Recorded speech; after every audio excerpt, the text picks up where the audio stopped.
C'est parti. Bonjour à toutes et tous, merci d'être là pour cette table ronde numérique sur le sujet de la stratégie des collectivités publiques, vis-à-vis des biodéchets des professionnels. C'est un thème qui a l'air de vous tenir à cœur puisqu'on est déjà, je dirais une trentaine de personnes connectées avec, aussi, d'autres participants qui ne nous rejoindront pas en direct mais qui regarderont le replay. Voilà, on est conscient que ce sujet, est très important puisque, Mmh. on le sait, les collectivités publiques ont leurs, propres, règles, sur leur territoire, donc concernant les déchets. Les collectivités à compétence déchets, prennent des délibérations et sculptent en fait sur les territoires les, règles qui s'appliquent, sur le service public, de collecte et de traitement des déchets vis-à-vis des professionnels. Voilà, effectivement, le but, c'est de parler de ça, particulièrement par rapport aux biodéchets des professionnels, puisque les collectivités ont commencé à, tramer des stratégies, vraiment différentes selon les territoires, concernant les biodéchets des professionnels. Et donc on va voir ensemble, à travers le témoignage de 3 voire 4 acteurs, publics voilà, sur le territoire de Nouvelle-Aquitaine, comment, ces décisions des élus, des collectivités impactent en fait, le paysage, local. Et dans l'optique aussi de voir comment les solutions, la complémentarité des solutions se met en place, sur les territoires. Donc pour cela, je vais vous présenter les intervenants. Donc on va avoir, David Ancel du CEMOCTOM. David, est-ce que tu peux te manifester, s'il te plaît? Bonjour, vous m'entendez? Oui, Voilà, c'est bon. parfait, voilà. Merci beaucoup pour, votre participation, le CEMOCTOM. On va avoir aussi la communauté de communes du Touarçais, donc Marie Roulet. Marie, pareil, si tu peux, te manifester brièvement, qu'on puisse te voir. Il faut que tu parles pour que la miniature devienne une grande image pour celles et ceux Oui, qui, désolée, voilà. bonjour, j'étais Ouais, sur autre super. chose. Merci. On va avoir également la tâche rapide, représentée par Pierre Manchot. Bonjour Pierre, Bonjour à tout le monde et merci de l'invite. merci beaucoup, de témoigner également. Et on a aussi, l'agglo de Royan. Je crois qu'ils sont en force ce matin puisqu'ils ont prévu d'être 3 devant la visio. Est-ce que, l'agglo de Royan est présent déjà? Oui, Oui, bonjour, oui. on est même quatre. Bonjour. Oh là là, génial. Bon, donc j'avais demandé effectivement à Christine Médina, de l'agglo de Royan de pouvoir témoigner sur ce qui s'est passé. On vous voit assez peu, on vous voit en contre-jour, donc je ne sais pas si vous auriez la possibilité Ouais, de oui, oui, je sais bien. d'allumer un Voilà, plafonnier. peut-être qu'on peut allumer la lumière, on va voir. Vous allez me dire. Ouais, super. Mais bon, en tout cas, on vous entend bien, donc merci également de pouvoir, livrer votre C'est mieux témoignage. là? Voilà. Oui, bien mieux, merci. Je vous propose donc en fait, le déroulé suivant. On va, présenter très brièvement les structures puisque le but, ce n'est pas forcément de bien connaître en profondeur les structures elles-mêmes, mais vraiment d'écouter le témoignage, des différents intervenants sur, le sujet de la stratégie, des collectivités vis-à-vis des biodéchets. Donc une présentation très rapide. Ensuite, on va voilà, poser, certaines questions, aux uns, aux autres, parmi les 4 intervenants. Hem Et surtout, vous, les participants, vous allez pouvoir poser vos questions tout au long, de cette table ronde numérique. Privilégiez, si c'est possible, le chat pour, la fluidité des échanges, en fait, pour éviter qu'on s'interrompe, fréquemment. Vous pouvez poser toutes les questions qui vous passent par la tête sur le chat. Et mes collègues, du RCCNA, Jeanne et Julie, vont en fait regrouper les questions, et puis les poser, voir s'il y a quelque chose d'assez, précis et qui nécessite que vous puissiez, poser votre question vous-même. Vous pouvez éventuellement préciser que vous souhaitez prendre la parole ou en tout cas on essaiera de vous donner la parole aussi pour rendre cette table ronde la plus vivante possible. Si, au cours des échanges, il y a une question de compréhension qui vous taraude vraiment, beaucoup, hein, si vous manque un élément de compréhension, n'hésitez pas également à lever la main et à intervenir pour pouvoir nous demander, d'éclaircir, le sujet qui est en train d'être traité. Voilà. Sans plus attendre, 10h10, il est l'heure. Je vais demander aux intervenants, donc tour à tour, de présenter assez brièvement leur structure, sans forcément rentrer dans le détail encore de la stratégie choisie vis-à-vis des biodéchets des pros, mais que vous puissiez nous dire dans quel département vous êtes, éventuellement si vous êtes un territoire plutôt urbain ou plutôt rural, et puis si vous êtes voilà, un syndicat de traitement, de collecte et traitement, et voilà, le nombre d'habitants, le bassin de vie que vous couvrez. Donc, je vais demander d'abord au CMOCTOM, si c'est possible, voilà, pour ne pas me perdre, je vais procéder dans l'ordre de ma fiche, hein, j'en suis désolée. Donc, David, pour le CMOCTOM, est-ce que tu peux nous indiquer quelle est cette structure, assez brièvement? Ouais. Juste en préalable, juste présenter du coup mon collègue Hakim Bassa qui va se joindre à Bonjour. moi, qui est en charge du coup des professionnels, donc il interviendra aussi pour présenter le sujet. Parfait. Sinon, le CMOCTOM, donc c'est un syndicat mixte donc, du coup, qui regroupe 7 communautés de communes et une communauté d'agglomération. On est dans l'entre-deux-mers, donc au sud de Libourne, donc au sud de la Dordogne et au nord de la Garonne, et donc sur le territoire à l'est de Bordeaux. On a un territoire, donc pour l'instant, il y a 85 communes et 114 000 habitants, mais au 1er janvier, on va s'agrandir, donc on va accueillir 13 communes de plus et 20 000 habitants d'une communauté de communes qui va nous rejoindre en quasi-intégralité. Et la compétence du CMOCTOM, donc c'est la prévention des déchets, la collecte et le traitement des déchets. Et on a, juste pour préciser, on a 6 déchetteries, dont 3 qui sont ouvertes aux professionnels pour notamment le dépôt des déchets verts. Voilà. Parfait, merci beaucoup. Pour la communauté de communes du Thouarcé, Marie, tu peux nous indiquer quelle est cette structure? Oui, donc bonjour à tous. Donc nous, on est la communauté de communes du Thouarcet. On est tout au nord de la région Nouvelle-Aquitaine. On est un territoire plutôt rural avec environ 35 550 habitants. On a 24 communes membres, un hypercentre de 10 000 habitants. On a la compétence collecte, traitement et prévention en régie, ainsi que l'exploitation de 4 déchetteries en régie aussi. Et on est en TOMI depuis 2021. Donc, Et la RSI pour taxe les pros. incitative. Voilà. Donc, la redevance spéciale des professionnels plus la TOM incitative, c'est-à-dire la taxe d'enlèvement des ordures ménagères incitative. C'est ça. Voilà, puisque on va jargonner un petit peu ce matin, mais on va essayer de le faire de façon la plus transparente possible aussi pour tous les participants et participantes qui nous écoutent. Pour la tâche rapide, Pierre, donc toi, tu représentes une structure qui n'est pas une collectivité publique. Vous êtes une association. Je te laisse présenter ta structure. Ouais, vous m'entendez? Oui. Ouais. Bonjour. Nous, on est en Dordogne, à Bergerac, depuis 3 ans maintenant. Et donc, on collecte des biodéchets en vélo et en camion pour une quarantaine de clients à Bergerac et une dizaine à Périgueux. On est 5 salariés, il y a 2 collecteurs. On fait aussi de l'animation dans les quartiers. Donc, on gère des composteurs de quartier. On travaille avec toutes les écoles de la ville de Bergerac et on espère avec celle de Périgueux un jour. Voilà, donc on s'occupe uniquement des biodéchets et on ne collecte que des professionnels. Voilà. Que ce soit des restaurants, des EHPAD, des écoles, des hôpitaux, ça. Est-ce que vous faites aussi de l'accompagnement à la mise en place de compostage autonome en établissement? On aimerait, mais on n'a pas de demande. D'accord. Mm. C'est intéressant, effectivement, de le savoir. Mm. Merci Pierre. Et pour l'Agglo de Royan, donc Christine voilà, Christine ou l'une ou l'autre de ses collègues. Exactement. Donc nous, l'agglomération de Royan, donc commune littorale en Charente-Maritime, 83 000 habitants à l'année, mais POP DGF qui double quasiment. On est à presque 130 000 l'été. Redevance spéciale pour les acteurs économiques et 2 déchetteries accessibles aux professionnels, avec notamment une collègue qui est là, Sonia, qui est au bout de la table, qui est en charge d'accompagner justement les acteurs économiques sur la gestion de leurs déchets. Parfait, merci à tous les 4 d'être là et d'accepter de témoigner sur cette thématique un peu technique, mais qui est vraiment très importante en ce moment dans le paysage des biodéchets.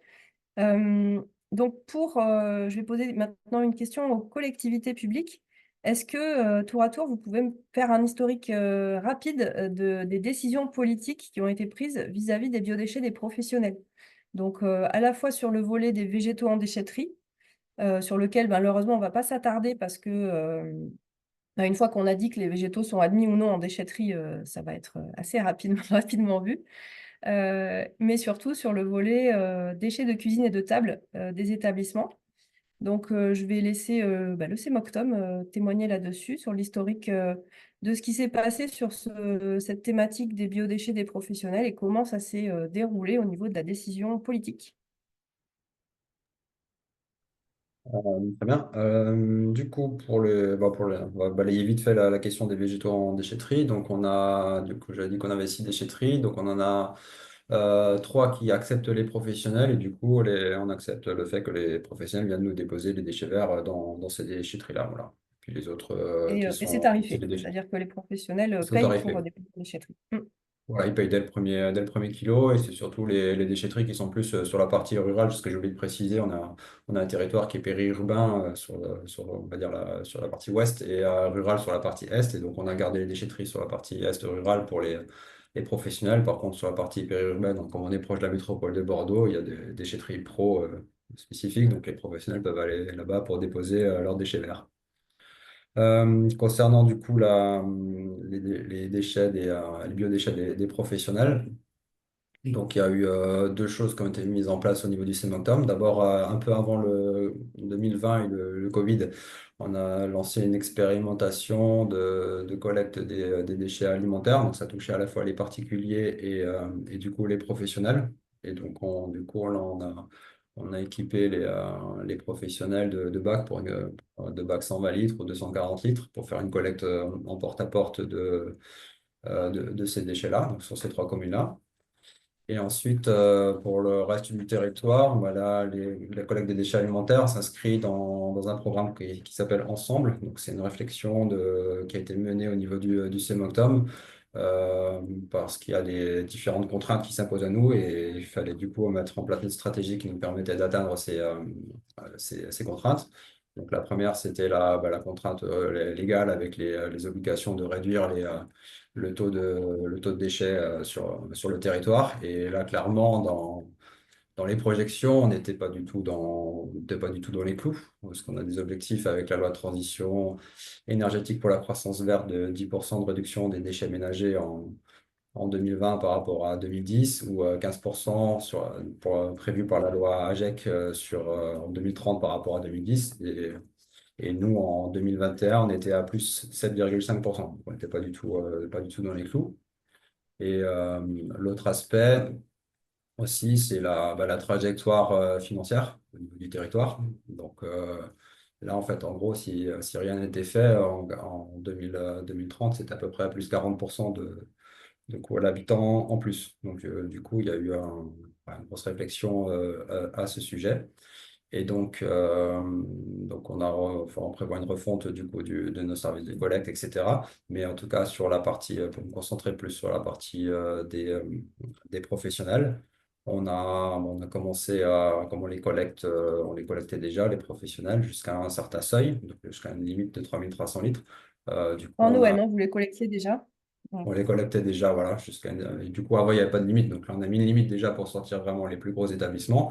Et ensuite, dans ces établissements-là, pour réduire les coûts, et notamment ce qui coûte très cher, c'est les ordures ménagères, on les a rencontrés pour sortir les déchets alimentaires du coup de leur bac d'ordures ménagères. Et donc, dans un premier temps, on a profité de la dérogation qui était permise par la loi AGEC pour mettre en place une collecte spécifique de ces professionnels-là.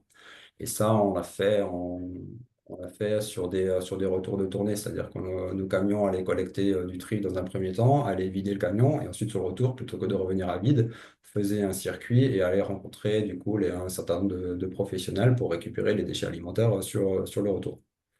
Donc, on a fait ça sur 3 circuits sur le territoire, donc vraiment en visant les zones périurbaines où il y avait le plus de tonnage quand même à ramasser.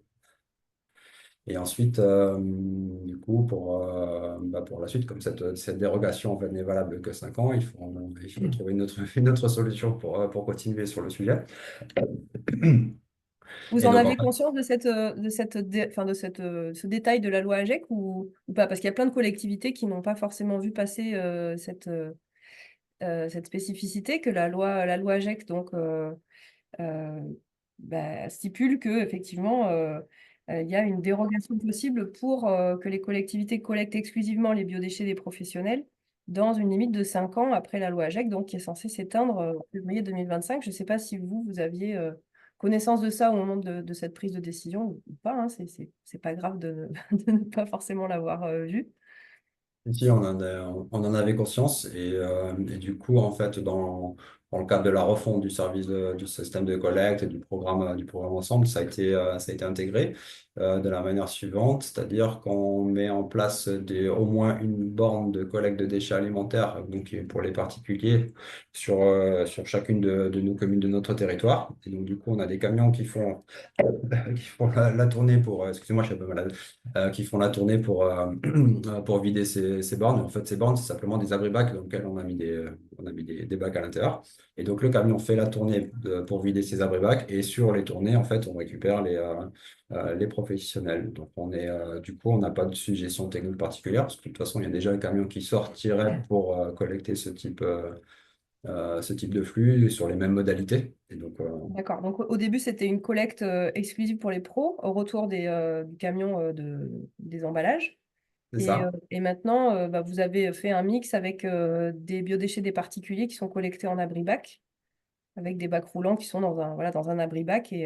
Et donc maintenant, c'est un panachage en fait entre une collecte pro et une collecte des particuliers. Si j'ai bien Voilà, c'est ça, parce qu'en fait, avant, c'était sur des retours de tournée, donc on ne visait qu'une petite partie de notre territoire. Et maintenant, comme on a déployé ces bornes sur l'intégralité du territoire, on a le potentiel de toucher tous les professionnels, particuliers, enfin, privés comme publics, producteurs de déchets alimentaires. D'accord. Bon, super. Merci beaucoup.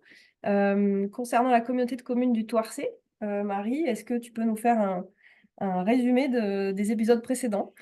Oui, Alors, euh, pardon, est-ce qu'on prend, quelques questions vraiment qui sont adressées au CMOCTOM entre-temps ou on attend un petit peu Aurélie? Je propose que là, on fasse juste le panorama de ce qui s'est passé sur les décisions politiques des collectivités. On a encore du coup 2 interventions. Et après, on va avoir l'occasion d'échanger. Ce sera plus riche si on a entendu, je pense, les témoignages des autres participants. Ok. Merci. du coup, nous, pour les déchets verts des pros, ils sont refusés sur toutes nos déchetteries. On a la chance d'avoir une déchetterie professionnelle sur notre territoire. Donc, on oriente les pros pour les flux non valorisables sur la déchetterie professionnelle. Concernant les biodéchets des pros, on avait une collecte en porte-à-porte depuis 2009, donc bien avant la loi AGEC.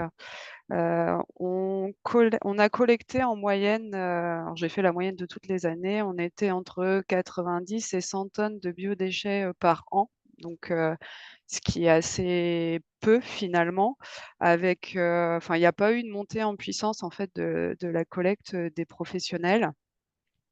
Cette collecte, enfin cette tournée, elle faisait à peu près 150 kilomètres toutes les semaines, avec une moyenne d'1,8 tonne de biodéchets collectés. Donc ça fait beaucoup de kilomètres pour peu de biodéchets collectés. On a eu l'opportunité de participer à l'appel à projet Tribio de l'ADEME. Donc ça nous a permis de définir notre stratégie de généralisation du tri à la source des biodéchets. Et la volonté a été de plutôt se centrer sur les biodéchets des particuliers. Et on a fait le choix donc d'arrêter la collecte des pros au 31 décembre 2023 et de partir sur du compostage pour tous. Donc pour les particuliers et pour les professionnels, les gros producteurs ont été orientés vers des prestataires privés pour de la collecte. Et on accompagne quelques petits producteurs sur du compostage en établissement. Parfait. Merci, Marie. Et donc, pour Royan Aglo, est-ce que vous pouvez nous indiquer quels ont été les choix politiques? Oui. Donc nous, sur les végétaux en déchetterie, les acteurs économiques ont la possibilité de venir déposer leurs végétaux. Donc, c'est payant, mais donc, ils ont accès à ces déchetteries professionnelles. Et en parallèle de ça, on mène un travail avec la Fédération départementale des paysagistes pour justement sensibiliser ces acteurs à la gestion in situ des végétaux, puisque ces paysagistes interviennent auprès de nos ménages, donc faire par ricochet et que les paysagistes sensibilisent les ménages sur le fait de ne pas ramasser la tonte et autres matières végétales au sein de leur jardin. Petite parenthèse, mais voilà, c'est quelque chose qu'on travaille en tout cas actuellement avec eux. Sur les biodéchets, donc nous, au niveau élu communautaire, ils vont valider une feuille de route stratégique déchets en 2022, en juillet 2022, qui vraiment rebalayait les cartes sur la gestion des déchets dans son ensemble au niveau du territoire d'Ankara, avec un changement au niveau des fréquences de collecte, avec un arrêt progressif de la collecte des cartons en porte-à-porte pour les acteurs économiques, enfin pas mal d'actions ou de démarches engageantes et changeantes pour le service en question. Donc ça a permis d'avoir des bases solides pour notamment de notre côté engager un programme local de prévention des déchets et en parallèle de ça, acter également par nos élus la volonté de ne pas proposer de service de collecte des biodéchets auprès des professionnels. Ça a été acté dès 2022 et c'est encore confirmé par l'ensemble des élus de ne pas proposer ce service-là auprès des professionnels, même si on a un service de redevance spéciale qui propose un service de collecte pour les emballages et les ordures ménagères. Mais voilà, c'est gestion in situ pour les ménages et pas de collecte pour les professionnels. Parfait. Donc, on a vraiment 3 collectivités qui ont des configurations stratégiques très différentes. On a donc le CEMOCTOM qui a fait le choix de collecter les biodéchets des pros dans le cadre d'une collecte qui s'est étendue également à la collecte des biodéchets des ménages. On a donc la communauté de communes du Thouarcet qui collectait précédemment les professionnels et qui a fait le choix d'arrêter cette collecte en porte-à-porte des biodéchets des pros pour passer sur une stratégie de la collectivité qui est 100% PG Prox, donc avec un accompagnement des pros à la mise en place du compostage autonome en établissement et l'orientation des pros qui ne peuvent pas composter sur place vers des prestataires privés. Et on a donc Royan Aglo qui ne faisait pas précédemment de collecte des biodéchets des pros, mais qui a annoncé, voilà, les élus ont acté le fait qu'il n'y aurait pas de collecte des biodéchets des pros. Et donc, on va voir juste après comment s'articule du coup sur le territoire la complémentarité des solutions du fait de ces stratégies politiques. Julie, Jeanne, je vous laisse poser les questions qui ont émergé jusqu'ici. Oui, je vais me lancer et puis Jeanne, tu me diras s'il y a d'autres questions que tu souhaites poser. Il y en avait une très simple, très technique à destination du CEMOCTOM et elle est posée par le SICTOM au Béarn. C'est quel type de véhicule vous utilisez pour la collecte? C'est le même camion que pour la collecte des déménages, donc des bombes classiques, 19 tonnes ou 26 tonnes, pour lesquelles on peut lever des bacs classiques, quoi. Des bennes d'ordures ménagères, donc. Oui, pardon, oui. Bien traduire. Mm. D'accord, très bien. Merci pour cette réponse simple et Est-ce que ce efficace. sont les mêmes, voilà, pour préciser un petit peu, est-ce que ce sont parce que des fois on a des collectivités qui utilisent des vieilles bennes un peu avant qu'elles partent à la retraite là, pour collecter les biodéchets, parce que c'est plus salissant, c'est plus difficile à nettoyer, et d'autres collectivités qui utilisent des bennes classiques et qui donc s'appliquent à les nettoyer. Est-ce que vous, c'est les bennes qui tournent aussi sur les emballages et sur les ordures ménagères que vous utilisez, ou c'est des bennes dédiées? Oui, c'est les mêmes bennes qui peuvent faire les différents flux, quoi. De toute façon, après, on a un service de lavage, donc elles sont nettoyées systématiquement après chaque tournée, mais on n'a pas une benne spécifique pour les déchets alimentaires. Si ce n'est, on a une benne robotisée, on va dire, sur le secteur de l'expérimentation dont je vous ai parlé, sur une partie du territoire où on collecte aussi les particulés. Là, on a une benne robotisée biflux, donc, qui prend avec un compartiment pour les déchets alimentaires et l'autre compartiment en alternance une semaine sur deux, le tri et les emballages. C'est le camion un peu spécifique, voilà. D'accord. Merci beaucoup. Et il y avait une deuxième question pour le CEMOCTOM de Pascal de Ras du Sol C'était d'avoir, la question, pardon, c'était: est-il possible d'avoir une notion de coût pour les végétaux? Alors, je pense le coût pour les végétaux des pros. Combien ils payent en déchetterie, c'est ça, à la Oui, je tonne? pense. Pascal, n'hésite pas à préciser si jamais ce n'était pas le sens de ta question. Alors, les coûts, la répartition analytique, là j'avoue, je ne l'aurais pas sous les yeux comme ça. Je pourrais un peu creuser la question pour savoir ce qu'il en est, parce qu'après, tout est mutualisé, on va dire, sur les plateformes. Ouais. Parce qu'on Je on crois les que la traite. question, c'est combien payent les pros à la tonne en déchetterie? Mais sinon, si c'est le coût, Ouais. cette année, ils payent 180 € la tonne. Ok. Ça a l'air d'être ça, puisque Pascal a reprécisé sa question sur le chat. Est-ce qu'à ce stade, il y a d'autres questions, sachant qu'on va bien rentrer dans les détails? Il nous reste 1 h 30 pour échanger sur toutes ces notions-là, avec aussi le témoignage de La Tâche Rapide, donc, qui est une association qui s'est implantée sur la prestation de collecte des pros au niveau des biodéchets des pros sur un territoire donc, qui a fait le choix aussi de ne pas collecter les biodéchets des pros. Donc ma prochaine question sera pour La Tâche Rapide, mais s'il y a d'autres questions. Il y en a juste une dernière et après on peut enchaîner, Aurélie, sans problème. Ce sera rapide aussi, je pense. C'est le CIDED dans le 87 qui demande à l'Agglo de Royan si vous pouvez nous rappeler le nom de la structure avec qui vous travaillez pour sensibiliser les paysagistes. Donc, a priori, il y aura une structure qui fait un peu l'intermédiaire La entre vous et fédération les paysagistes. départementale. La Ah, fédération pardon. départementale du 17. La fédération départementale des paysagistes du 17. Ok, d'accord. Donc c'est le réseau des professionnels qui est structuré en association, à qui vous êtes partenaire pour sensibiliser les pros qui sont sur le terrain au quotidien. Très bien. Avec qui on Donc, a construit un de communication. donc si je ne me trompe pas, il y a de telles associations dans chaque département et il y a aussi une fédération régionale. Je pense que oui, il y a une fédération régionale, ça c'est sûr, mais je pense qu'au sein de on a les entreprises paysagères, paysagistes. Ouais. Je vais vous mettre un lien dans le chat, mais pour vous redonner les coordonnées de l'association régionale. Ok, merci beaucoup. Également une ambition de la part du RCCN1 d'approfondir les liens avec les fédérations des métiers du paysage. Prochain chantier pour 2025, effectivement renforcer les liens et pouvoir parler effectivement de prévention des végétaux, de gestion intégrée des végétaux sur les espaces verts, etc. Pour continuer à diminuer. D'après les témoignages des collectivités de toutes parts en Nouvelle-Aquitaine, malheureusement, le tonnage des végétaux en déchetterie n'arrive pas à baisser aussi du fait de la météo, hein. Il a fait chaud et il a plu, donc là, forcément, les végétaux poussent bien. Mais on a toujours ce souci des quantités de végétaux en déchetterie qui n'arrivent pas à baisser. Donc, ça fait partie aussi des travaux qu'on va mener avec vous, les adhérents.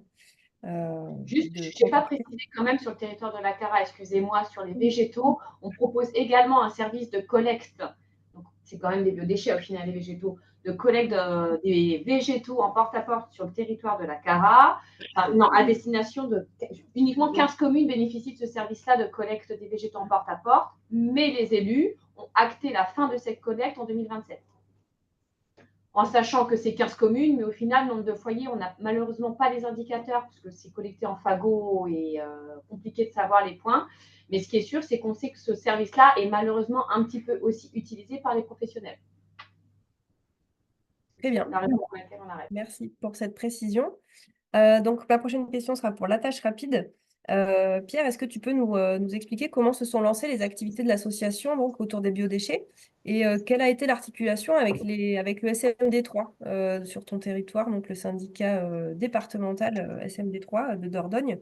Voilà, est-ce que tu peux nous raconter comment ça s'est passé? Ouais, ok.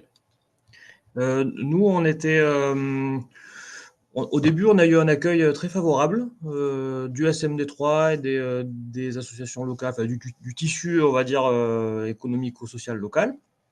Donc, on est parti assez confiant sur le fait de proposer un service aux professionnels. Et on avait déjà à l'époque un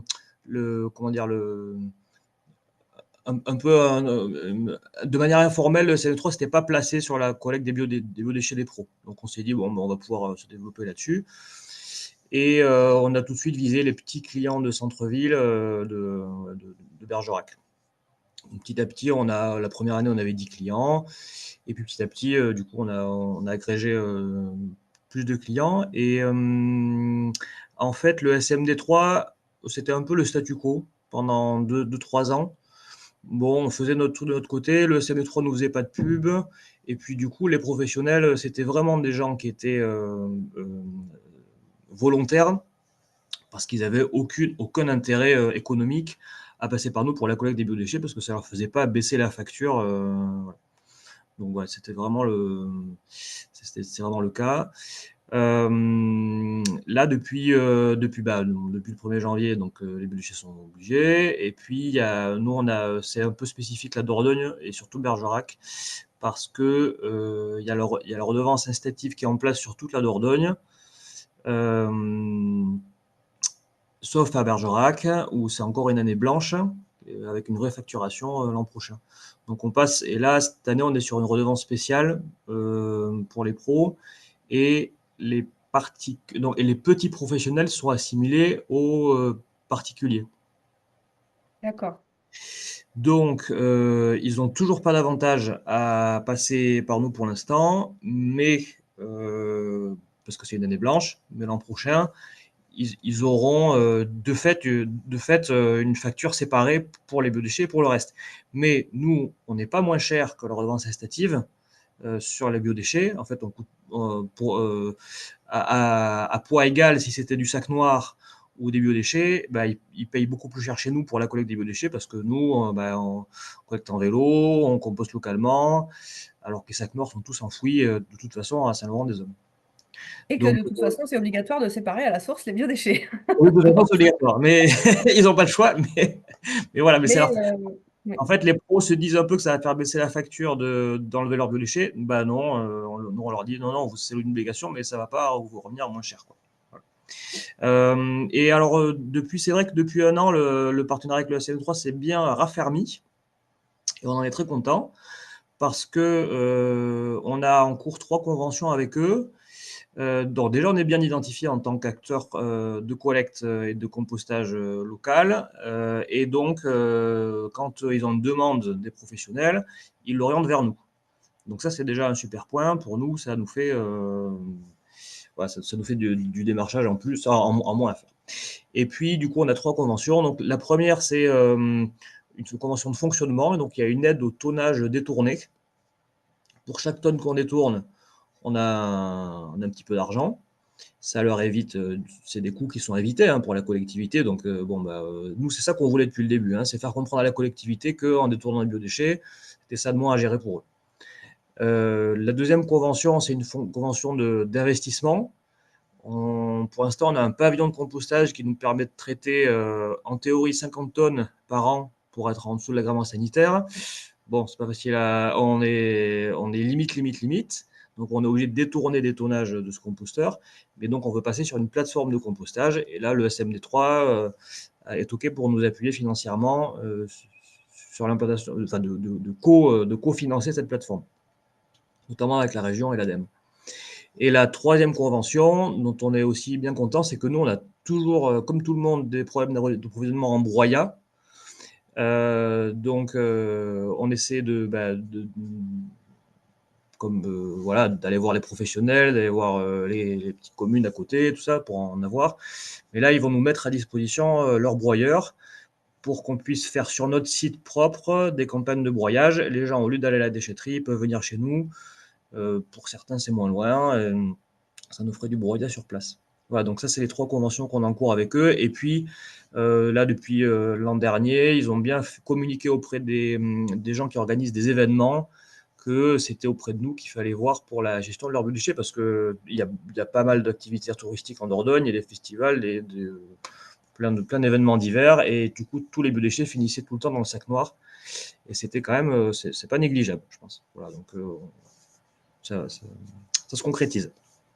Super. Donc, on voit déjà que le sujet des végétaux est intimement lié à celui des déchets de cuisine et de table, puisque vous, effectivement, en tant que structure qui compostez les biodéchets, si vous n'avez pas de broyat, tout s'arrête. Donc, je rappelle la date webinaire, enfin d'un échange qu'on peut avoir aussi ensemble en visio sur la sécurisation de l'approvisionnement en broyat qui sera en décembre.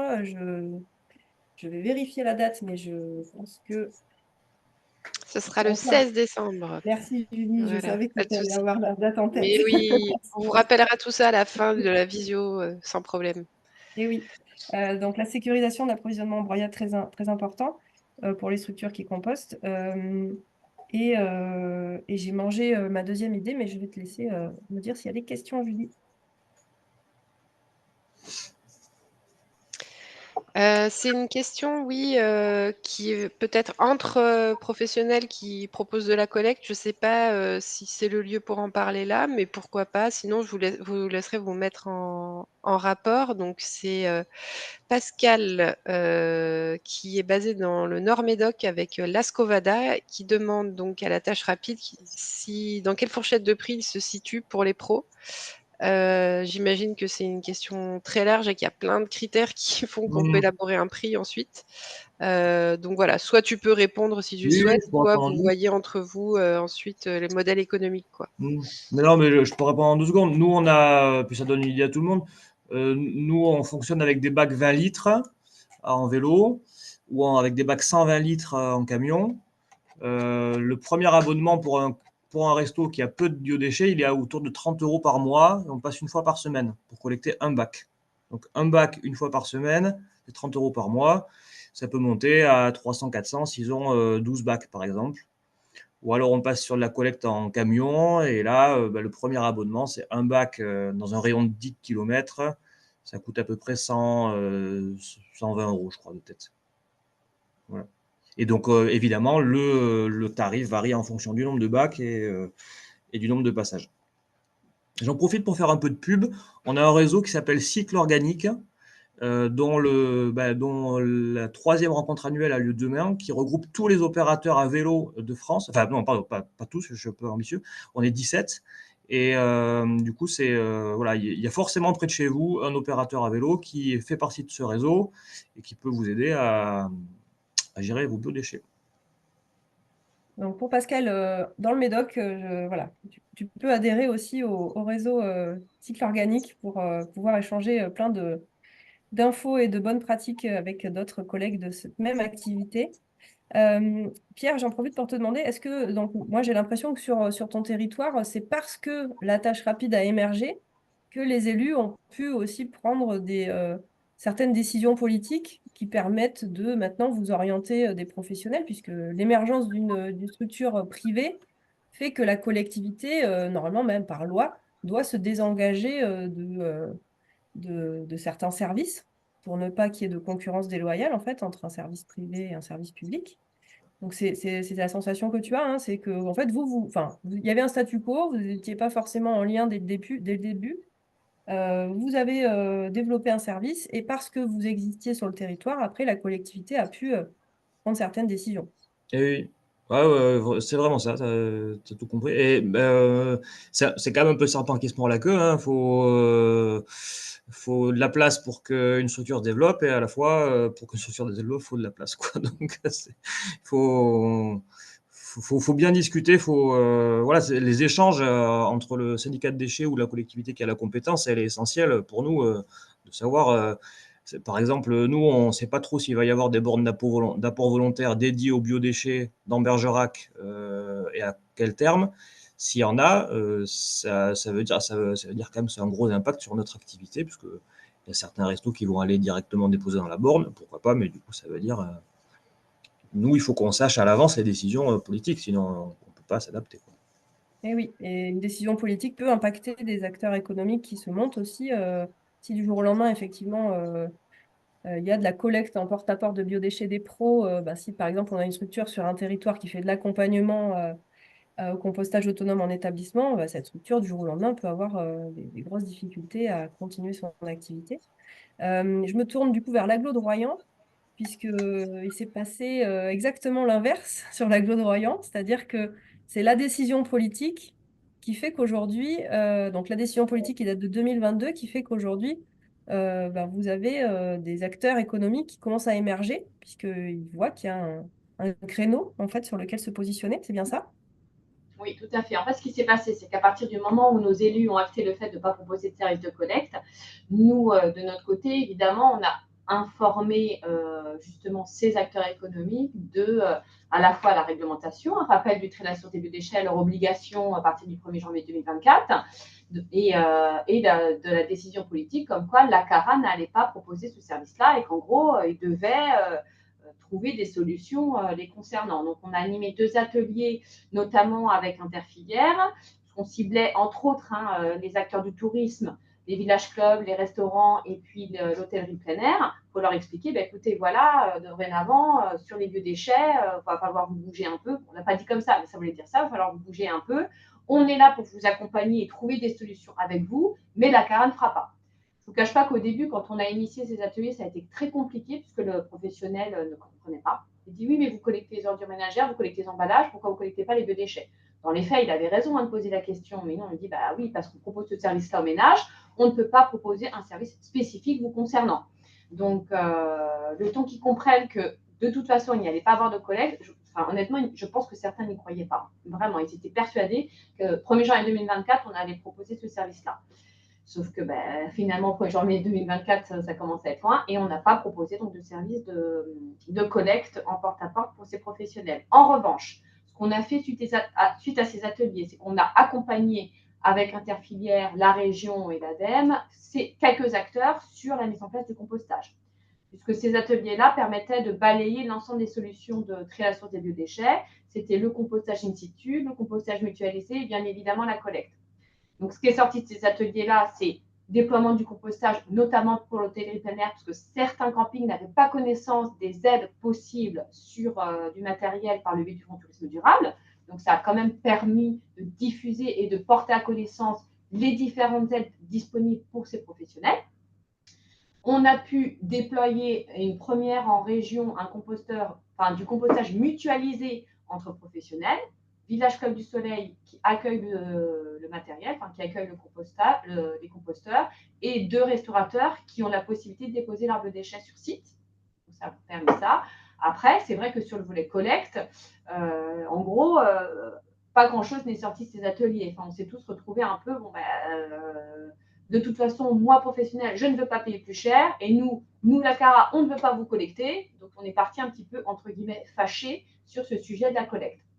Mais on s'est dit, on ne peut pas les laisser comme ça. Sonia les rencontre régulièrement. Donc, on sait qu'il y a un vrai sujet auprès des restaurateurs. Ce sont essentiellement les restaurateurs du front de mer qui, en effet, ne peuvent pas composter. On ne peut pas mettre de composteur mutualisé. Donc, il n'y a pas le choix, c'est de la collecte. Sauf que nous, on ne le fera pas. Donc, ce qui s'est passé, c'est qu'entre-temps, en 2023 notamment, ça s'est su, on n'allait pas proposer de collecte en porte-à-porte. Donc, des acteurs, des apporteurs de solutions se sont présentés à nous. Entre autres Moulineau, on a eu Paprec, on a eu BC Compost, on a Géosmine, plein d'acteurs divers et variés qui nous ont dit, écoutez, nous, on aimerait s'implanter sur le territoire, on sait que vous n'avez pas proposé ce service-là, mais nous, on aimerait le proposer aux professionnels. Voilà, on vous informe que, après, nous, on va essayer de démarcher des professionnels, voir si ça prend, etc. Mais évidemment, dans les discussions, on sentait que, étant donné que le coût de nos redevances spéciales est quand même relativement bas, inciter les professionnels à trier ces biodéchets en sachant que le coût au litre du bac ordures ménagères n'est pas représentatif du service. Bon, en termes d'incitation pour trier ces biodéchets, nous, on n'était pas au rendez-vous également. Donc, on était tous d'accord sur ce fait-là. Donc, ce qui s'est passé, c'est que de notre côté, là, on va travailler sur une refonte de notre tarification. Donc, on va revoir le tarif du bac ordures ménagères et se pose même la question de tarifer le bac collecte sélective pour les professionnels. Donc là, c'est un travail qu'on mène juste là. L'idée, c'est qu'en été prochain, voire même avril prochain, nouvelle tarification pour les professionnels. Pour, 1, les inciter à mieux trier et 2, sortir les biodéchets de leur bac et leur montrer qu'ils ont un intérêt financier à sortir les biodéchets. Donc ça, c'est un premier volet. En parallèle de ça, étant donné qu'il n'y a rien qui s'est passé sur le territoire au niveau de la collecte, mais on sait que les apporteurs de solutions sont quand même prêts à apporter quelque chose aux professionnels, mais ils n'ont pas forcément le temps, ni les moyens de faire des porte-à-porte et de procéder à le rôle, pour le coup, de la CARA, d'animer en tout cas de faire rencontrer les apporteurs de solutions et les demandeurs. Donc, c'est ce qui va se passer là à partir du mois de novembre. On va créer un groupe avec notamment les têtes de réseau qui, pour certains, proposent ou en tout cas informent les professionnels,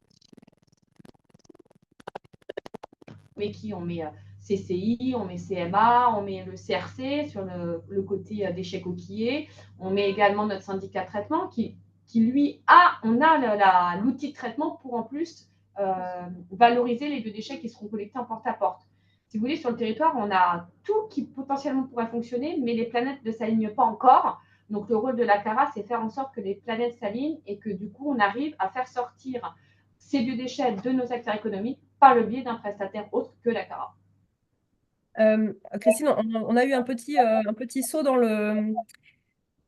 la technique. Là, il y a eu un petit moment où ça a un peu crachoté. Donc, ce que tu expliquais, c'est que la CARA a candidaté à l'appel à projet Resona, c'est ça, hein? Je pense que c'est ça qu'on n'a pas entendu au moment où il y a eu un petit Non, mais en fait, je crachotage. crois que je ne l'ai pas précisé non plus, en effet, mais c'est vrai qu'on a saisi l'opportunité de déposer un dossier de candidature auprès de l'ADEME par le biais de Resona pour justement initier une démarche sur ce sujet sur la concertation, la démarche concerto, à destination vraiment de cette cible restaurateur, mais également restauration dite collective. Donc les EHPAD, certains collèges, certains lycées, peut-être certaines écoles qui n'ont pas la possibilité de composter, même si les écoles, on les met un petit peu à part parce qu'on a déjà mené une démarche avec elles sur le gaspillage alimentaire et qu'on sait globalement que quasiment toutes les écoles ont la possibilité de composter. Donc c'est vrai que Resona, oui, parce que ce que je n'ai pas précisé, c'est qu'en 2022 et en début 2023, quand on a animé les ateliers, c'était nous, c'était moi, c'était mes collègues en fait. Nous, on a animé les ateliers, donc on était un petit peu jugé parti de dire, en fait, on veut vous faire émerger des solutions collectives de collecte, mais derrière, excusez-moi du terme, on se prenait un petit peu des tirs de professionnels en disant, non, mais attendez, et vous, qu'est-ce que vous proposez? Donc, on était là, mais nous, on ne proposera pas de service de collecte. On est là pour animer la réunion. Oui, mais non, nous, on veut la CARA aussi autour de la table. Donc, c'est vrai qu'on n'avait pas un positionnement très facile ce jour-là. Et on s'est dit, mais la solution, il ne faut pas que ce soit nous. Il ne faut pas qu'on internalise la démarche concerto. Il faut bien qu'on l'externalise et qu'on fasse appel à un bureau d'études qui va, lui, nous accompagner dans l'animation de ces tables rondes. Et nous, en fait, on sera aussi, on fait partie des têtes de réseau autant que la CCI, autant que la CMA, autant que le CRC. Mais on n'est pas apporteur de solutions. Donc là, on cible bien les deux acteurs ou les deux actions qu'on souhaite mener. Et c'est vrai que les têtes de réseau vont nous permettre aussi d'amener les apporteurs de solutions vers les professionnels. Super, merci beaucoup pour ce témoignage. J'espère que vous m'entendez toujours bien parce que j'ai un petit écho là. Donc voilà, pour résumer, vous avez candidaté en tant que collectivité à l'appel à projet Resona sur le volet concertation et donc vous avez été lauréat et donc là vous allez initier une concertation en faisant appel à un bureau d'études qui pourra être un tiers neutre dans la discussion puisque effectivement les professionnels ont assez mal reçu le fait que vous animiez des initiatives de concertation précédemment, tout en disant au nom de la CARA que la CARA n'apporterait pas la solution de collecte des biodéchets des pros. Donc là, le but, ça va être de faire émerger des apporteurs de solutions, mais vous ne serez pas directement étiqueté comme la CARA qui organise ces ateliers-là. J'en profite pour mentionner que vous pouvez, alors voilà, l'appel à projet Resona avait une date de fin au 2 août. Je sais que potentiellement, il y aurait encore des possibilités de éventuellement demander à vos référents départementaux de l'ADEME parce que il pourrait y avoir potentiellement des possibilités de continuer à obtenir des financements pour des initiatives de concertation. Donc, je dis ça pour les participants, collectivités et autres acteurs, hein, puisque c'est vraiment ça maintenant qu'il faut qu'on déploie sur les territoires, c'est le fait de dialoguer et de faire naître les solutions qui n'existent pas encore pour que, in fine, tous les biodéchets puissent être valorisés sur les territoires. Oui. Je Voilà. voudrais juste repréciser, comme tu l'as dit Aurélie, mais vraiment pour que tout le monde soit au clair, l'appel à projet Resona, il n'est pas qu'à destination des collectivités. Euh, Au contraire, s'il y a des acteurs, des apporteurs de solutions qui veulent se fédérer et répondre à l'appel à projet, c'est vraiment pour eux qu'il ait aussi été pensé, quoi. Alors la collectivité, c'est évidemment indispensable qu'elle fasse partie du collectif, mais ce n'est pas nécessairement elle qui porte le projet, quoi. Donc l'appel à projet Resona, il est officiellement terminé, Mm. mais finalement, en fait, c'était un nom que l'ADEME a donné à des aides ponctuelles, alors que il y a une possibilité que l'ADEME puisse aider au long cours des initiatives de concertation.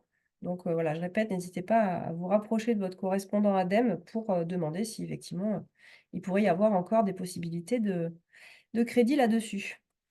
On commence à rentrer bien dans les détails là. Est-ce qu'éventuellement il y a des questions dans le chat?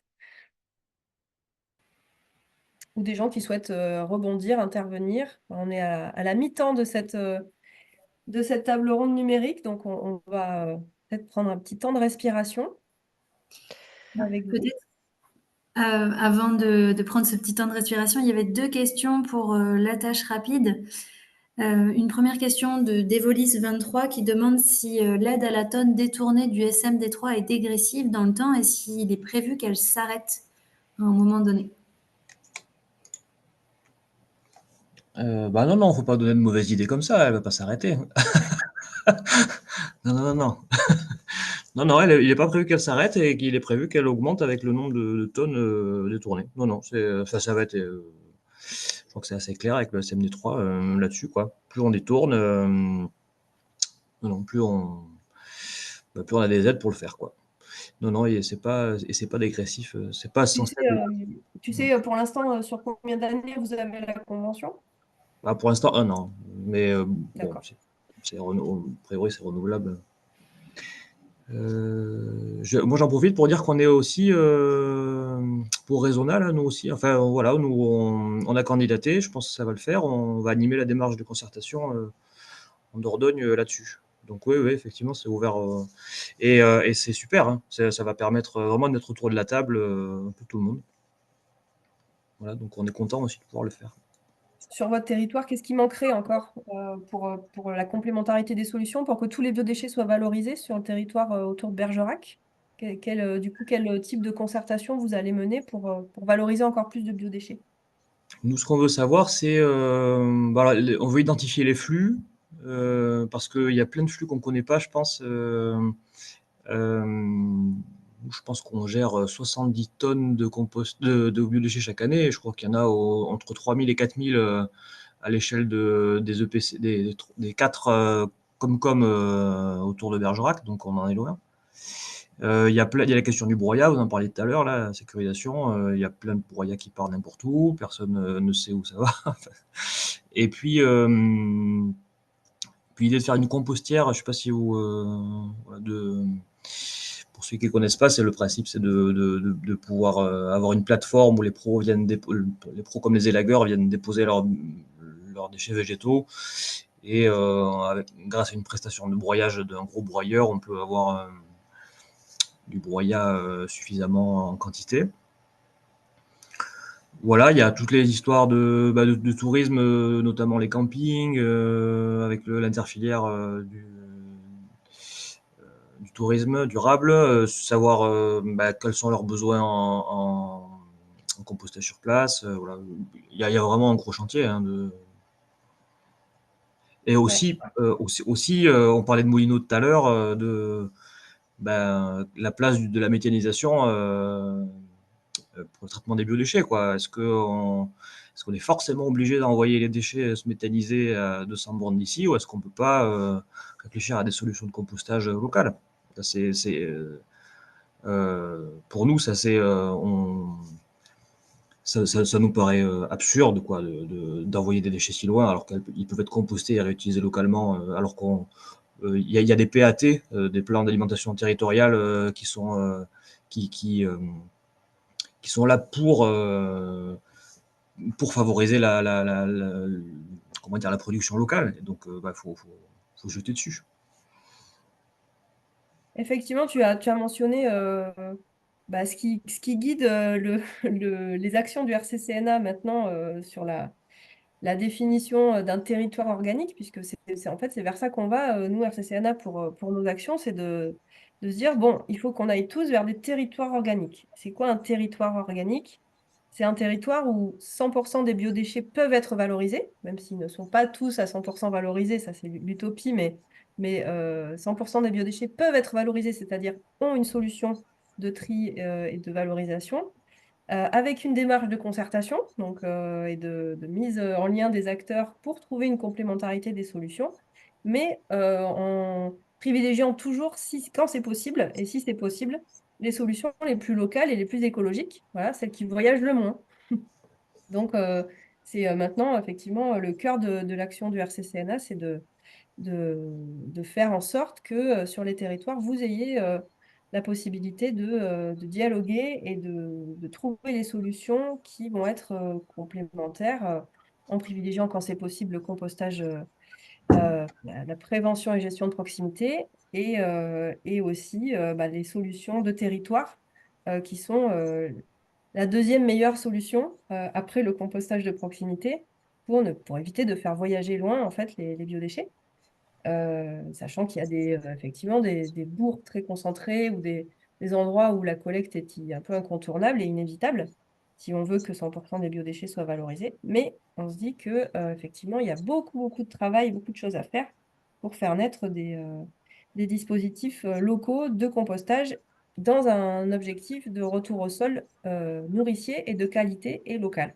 Voilà, donc bon, j'en profite pour mentionner aussi le fait que n'hésitez pas à vous manifester auprès des salariés du RCCNA en écrivant à l'adresse contact du RCCNA si vous voyez qu'il vous manque des éléments pour faire de votre territoire ou participer à ce que votre territoire soit un territoire organique. Voilà. Et aussi, deuxième mention, le fonds tourisme durable continue. Voilà, on nous a aussi demandé de mentionner ça ce matin. Les dispositifs du fonds tourisme durable sont encore en cours. Donc, sur vos territoires, si voilà, vous voulez faire accélérer le tri et la valorisation des biodéchets des professionnels du tourisme, n'hésitez pas aussi à vous tourner vers cette association, le fonds tourisme durable, ou vers nous pour la mise en lien. On peut faire un petit partage d'écran là, Aurélie, si tu veux, sur Oui, ça, puisque il y a carrément, on pourra l'envoyer dans le compte rendu, mais vous verrez que dans ce document-là qui nous a été retransmis il n'y a pas longtemps, il y a un appel à manifestation d'intérêt, c'est un genre d'appel à projet qui est lancé donc, par l'interfilière tourisme durable de Nouvelle-Aquitaine, qui regroupe des associations des professionnels du tourisme, tels que l'UMI, la NAPA, l'UNAT. Et donc, cet appel à projet a une prolongation en cours. Vous pouvez vous inscrire, enfin pas vous, mais les professionnels du tourisme de votre territoire peuvent s'y inscrire jusqu'au 15 novembre. Donc, la date a été reportée. Donc, on vous fera passer cette information pour essayer de les convaincre de bénéficier de ces dispositifs d'aide. On s'oriente vers les dernières aides qui vont être possibles pour les professionnels du tourisme, en tout cas pour s'équiper, pour être accompagnés. Depuis la mise en place voilà, de la loi au 1er janvier 2024, ça va être de plus en plus difficile d'avoir des aides. Donc là, c'est vraiment presque dernier appel. Il reste encore pas mal de places, malheureusement. Malgré tous les efforts qu'on déploie les uns les autres, il y a encore des places disponibles pour ce dispositif et on vous invite à le diffuser, par exemple, si vous avez certainement, vous êtes en lien avec des offices de tourisme sur vos territoires, avec des associations de commerçants, voilà, avec tout un tas de relais locaux qui agissent sur ces questions de tourisme, donc que ce soit des hôtels, des restaurants, ce type de métier. Donc vraiment, n'hésitez pas à leur refaire passer cette info, comme quoi ils peuvent bénéficier de nombreuses aides. Et je le redis, que ce soit sur l'accompagnement en amont pour identifier la meilleure solution, jusqu'à l'achat du matériel pour pouvoir gérer leurs biodéchets au mieux. Voilà, c'est une information quand même importante, en plus de l'appel à projet Resona dont vous a parlé Aurélie. Hop, ça il faut dire en fait que ce dispositif du fonds tourisme durable, il avait vu le jour juste avant la saison touristique. Et donc, il y a pas mal de professionnels qui l'avaient vu passer en disant, bon, mais j'ai pas le temps, la saison démarre. Là, on est vraiment sur un moment propice puisque la saison vient de se terminer et éventuellement, ils peuvent s'attaquer à ce sujet de biodéchets sur leur site en ce moment. Donc voilà, relayez bien l'info, Oui, même si vous avez décidé en tant que collectivité de ne pas collecter les biodéchets des pros, de ne pas les prendre en charge. Les initiatives sur le terrain qui permettent quand même de faire diminuer les quantités de biodéchets qui ne sont pas valorisés sont toujours les bienvenus. Donc, mm. euh, Il y avait aussi, donc peut-être qu'Aurélie, tu reprendras un temps plus à la toute fin pour expliquer la nouvelle démarche du RCCNA, projet, enfin objectif territoire organique, pour peut-être lister un peu plus ce que nous, on peut vous apporter si certaines collectivités veulent se lancer dans une démarche de coopération territoriale et de concertation avec leurs professionnels. T'en as déjà parlé, à voir si on développe ça un peu plus après. Il y a quelques petites questions. Dont une, je pense, à laquelle tu as répondu juste avant, Aurélie, qui vient du conseil départemental de Savoie et qui nous demande sur le sujet des biodéchets dans les collèges, y a-t-il des solutions autres que le compostage pour la valorisation des biodéchets à l'échelle d'un département?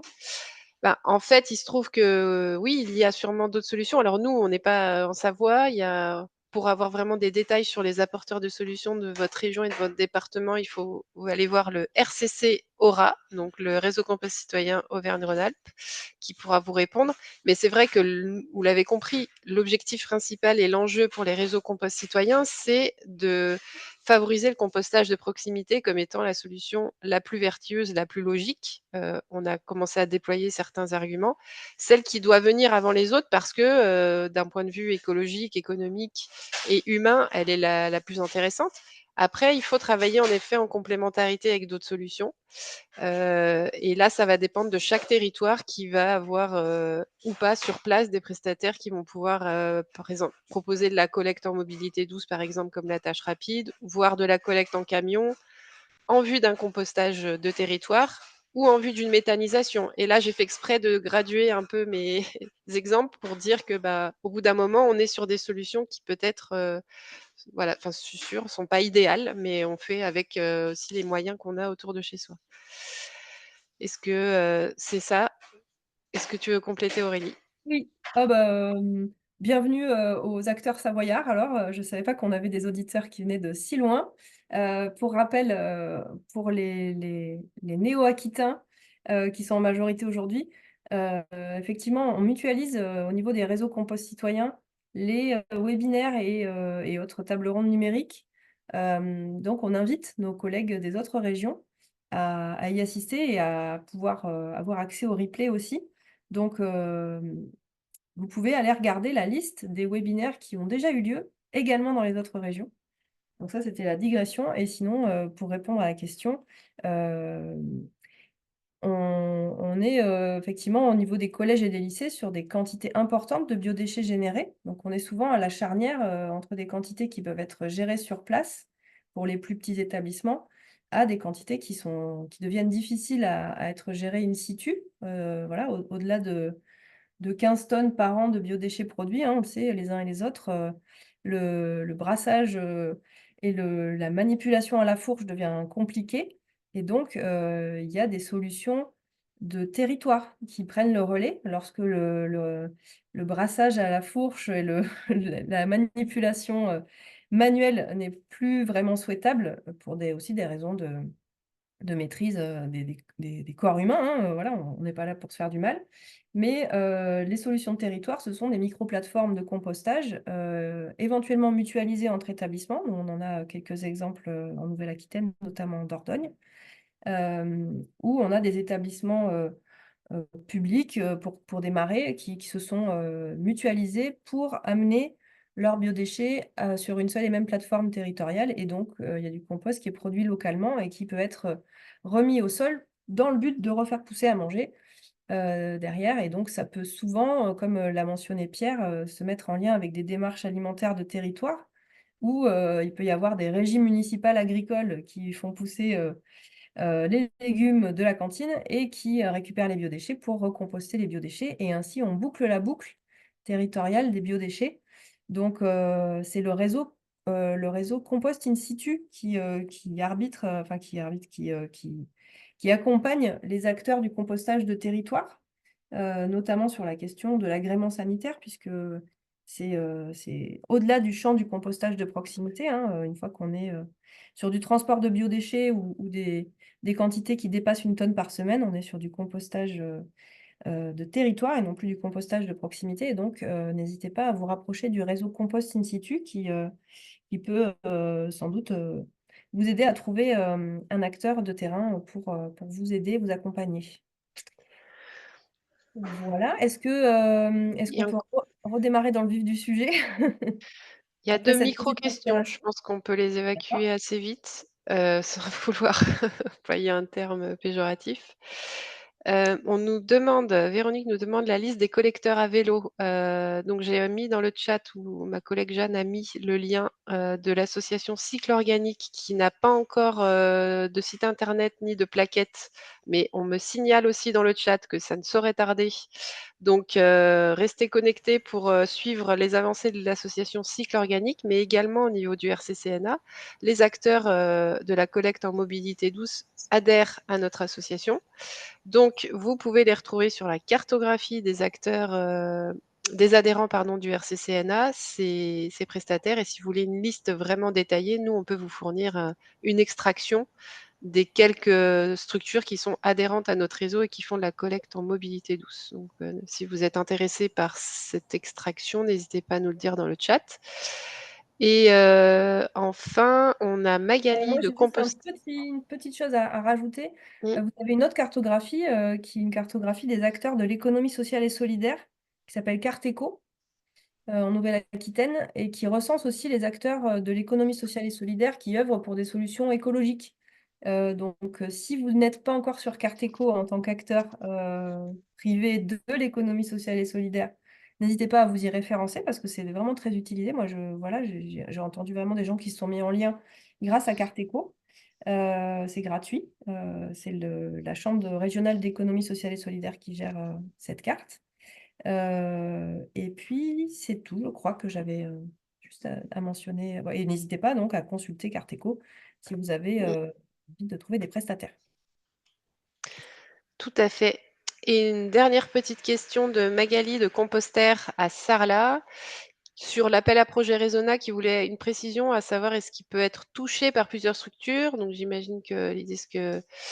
Alors, est-ce que c'est par plusieurs structures dans le même département? Il faudrait préciser la question. En tout cas, oui, l'appel à projet Resona, il identifie un chef de file. Il faut un chef de file. Ça peut être une structure ou un collectif qui se crée pour l'occasion, peut-être aussi, ou une association déjà existante, un collectif existant d'acteurs qui fait la demande. Et après, vous êtes libre, avec les aides financières qui vous seront accordées, de les redistribuer aux bons prestataires, aux bonnes structures qui vont intervenir ponctuellement tout au long du dispositif. Nous, on a le cas, par exemple, tout à l'heure, on parlait de l'appel à projet Resona en Dordogne, qui est en bonne voie d'être soutenu. En tout cas, on le souhaite par l'ADEME. Et donc, même le RCCNA va être partie prenante du projet et va intervenir aussi ponctuellement dans cette démarche de concertation territoriale qui va se poursuivre en Dordogne, parce qu'elle commence pas, elle existe déjà, mais elle va s'intensifier. Donc Oui, après, donc c'est voilà. l'attache rapide effectivement qui a déposé le dossier Mm, et qui a impliqué différents acteurs locaux pour, différentes mm, pistes pour alimenter cette démarche de concertation. Il y a notamment la COP Action, qui est une coopérative, j'imagine, si mm. son nom l'indique. Oui, En tout cas, C'est qui une fédère. association. Oui, C'est pas une coopérative, c'est une association qui œuvre pour la coopération entre acteurs. Et bienvenue si vous voulez travailler avec nous. Enfin, je parle pour Sarlat. et oui, et COP Action, si je ne me trompe pas, elle l'œuvre aussi pour l'écologie industrielle et territoriale, c'est-à-dire le fait que les déchets des uns soient les ressources des autres. Donc la mise en lien des acteurs. Euh, donc, voilà. on a une précision dans le chat pour la question. 2 associations Dordogne peuvent avoir cette subvention. Compostère a aussi déposé un dossier. Là, je ne sais pas. J'avoue que je ne sais pas Je pense comment que ça ça va dépend être des territoires. En réparti. fait, c'est Ouais. le périmètre territorial qui. Oui, c'est pas le département, c'est vraiment l'échelle du. Si c'est pas les mêmes acteurs qui sont concernés, je pense que ça sera tout à fait possible. Oui. Puisque pour la tâche rapide, pour le dossier qui a été déposé par la tâche rapide, si je ne me trompe pas, c'est vraiment autour de Bergerac. Nous, c'est les 4 communes autour de Bergerac, les 4 communautés de communes autour de Bergerac, ouais. Donc, Voilà. je sais pas, ouais. En tout cas, Et là, on parle de Sarlat, là. donc c'est bien plus loin. Je pense que c'est possible de faire 2 démarches différentes sur 2 territoires différents. J'aurais maintenant une question de, voilà, si jamais les collectivités qui interviennent veulent apporter des précisions sur le cheminement de la décision politique, voilà, qui a été prise sur leur territoire. Il y a notamment des questions de maîtrise des coûts. Le CMOCTOM nous a parlé de maîtrise des tonnages aussi d'ordures ménagères pour les objectifs de réduction des ordures ménagères et des ordures ménagères assimilées. Il y a des questions d'incitation des pros en redevance spéciale à trier les déchets de cuisine et de table. Il y a aussi d'autres positionnements politiques éventuellement vis-à-vis des acteurs économiques. Est-ce qu'on aide les acteurs économiques? Est-ce qu'on les laisse se débrouiller tout seuls dans un contexte post-Covid où il y a eu aussi quelques difficultés économiques de la part des acteurs économiques? Est-ce que vous avez entendu à l'échelle de vos territoires parler de différents sons de cloche sur ces décisions politiques? Qu'est-ce qui a motivé cette décision politique? Je laisse ceux qui le souhaitent parmi les 4 intervenants intervenir s'ils ont des précisions à Alors, apporter. nous, ce qu'on peut préciser sur le territoire de Royan-Atlantique, c'est qu'un des critères qui était aussi important pour nos élus, c'était l'impact environnemental de la collecte. Et c'est vrai que de proposer un service de collecte supplémentaire en sachant que on avait l'ambition de réduire déjà les fréquences des ménages, ça n'avait plus de sens. Donc il y avait aussi il y avait 3 critères, la maîtrise des coûts, l'impact environnemental et le service aux usagers. Et pour eux, il n'était pas concevable de proposer un service spécifique aux professionnels en sachant qu'on n'allait pas le proposer aux particuliers. Et que de toute façon, on n'allait pas proposer ce service aux particuliers parce que c'était la gestion in situ. Donc de facto, ça a été assez assez facile de trouver, enfin de partir sur cette solution de ne pas proposer de ce service de collecte en porte-à-porte. Après, concernant les aides économiques des professionnels, c'est vrai que sur notre territoire, ils ont quand même été pas mal impactés post-Covid. Et encore maintenant, la saison n'a pas été exceptionnelle. Hein. Chez nous, il y en a beaucoup plus. Et bon, c'est vrai que les acteurs économiques, notamment du front de mer, les restaurateurs, s'en plaignent énormément. Donc, on sait qu'on va mettre le doigt dans quelque chose qui ne va pas être facile à porter politiquement sur la hausse de la redevance spéciale. Mais voilà, après, je pense qu'on a quand même des élus qui sont au fait de ces sujets-là et que de toute façon, on ne peut pas ne pas aller là-dessus. On a déjà eu des hausses au niveau de la taxe vis-à-vis des ménages. Beaucoup d'élus nous précisent que finalement, le ménage paye pour le professionnel et ce n'est pas quelque chose qui est équitable. Donc voilà, ils sont prêts à porter cette hausse de la facturation auprès des professionnels.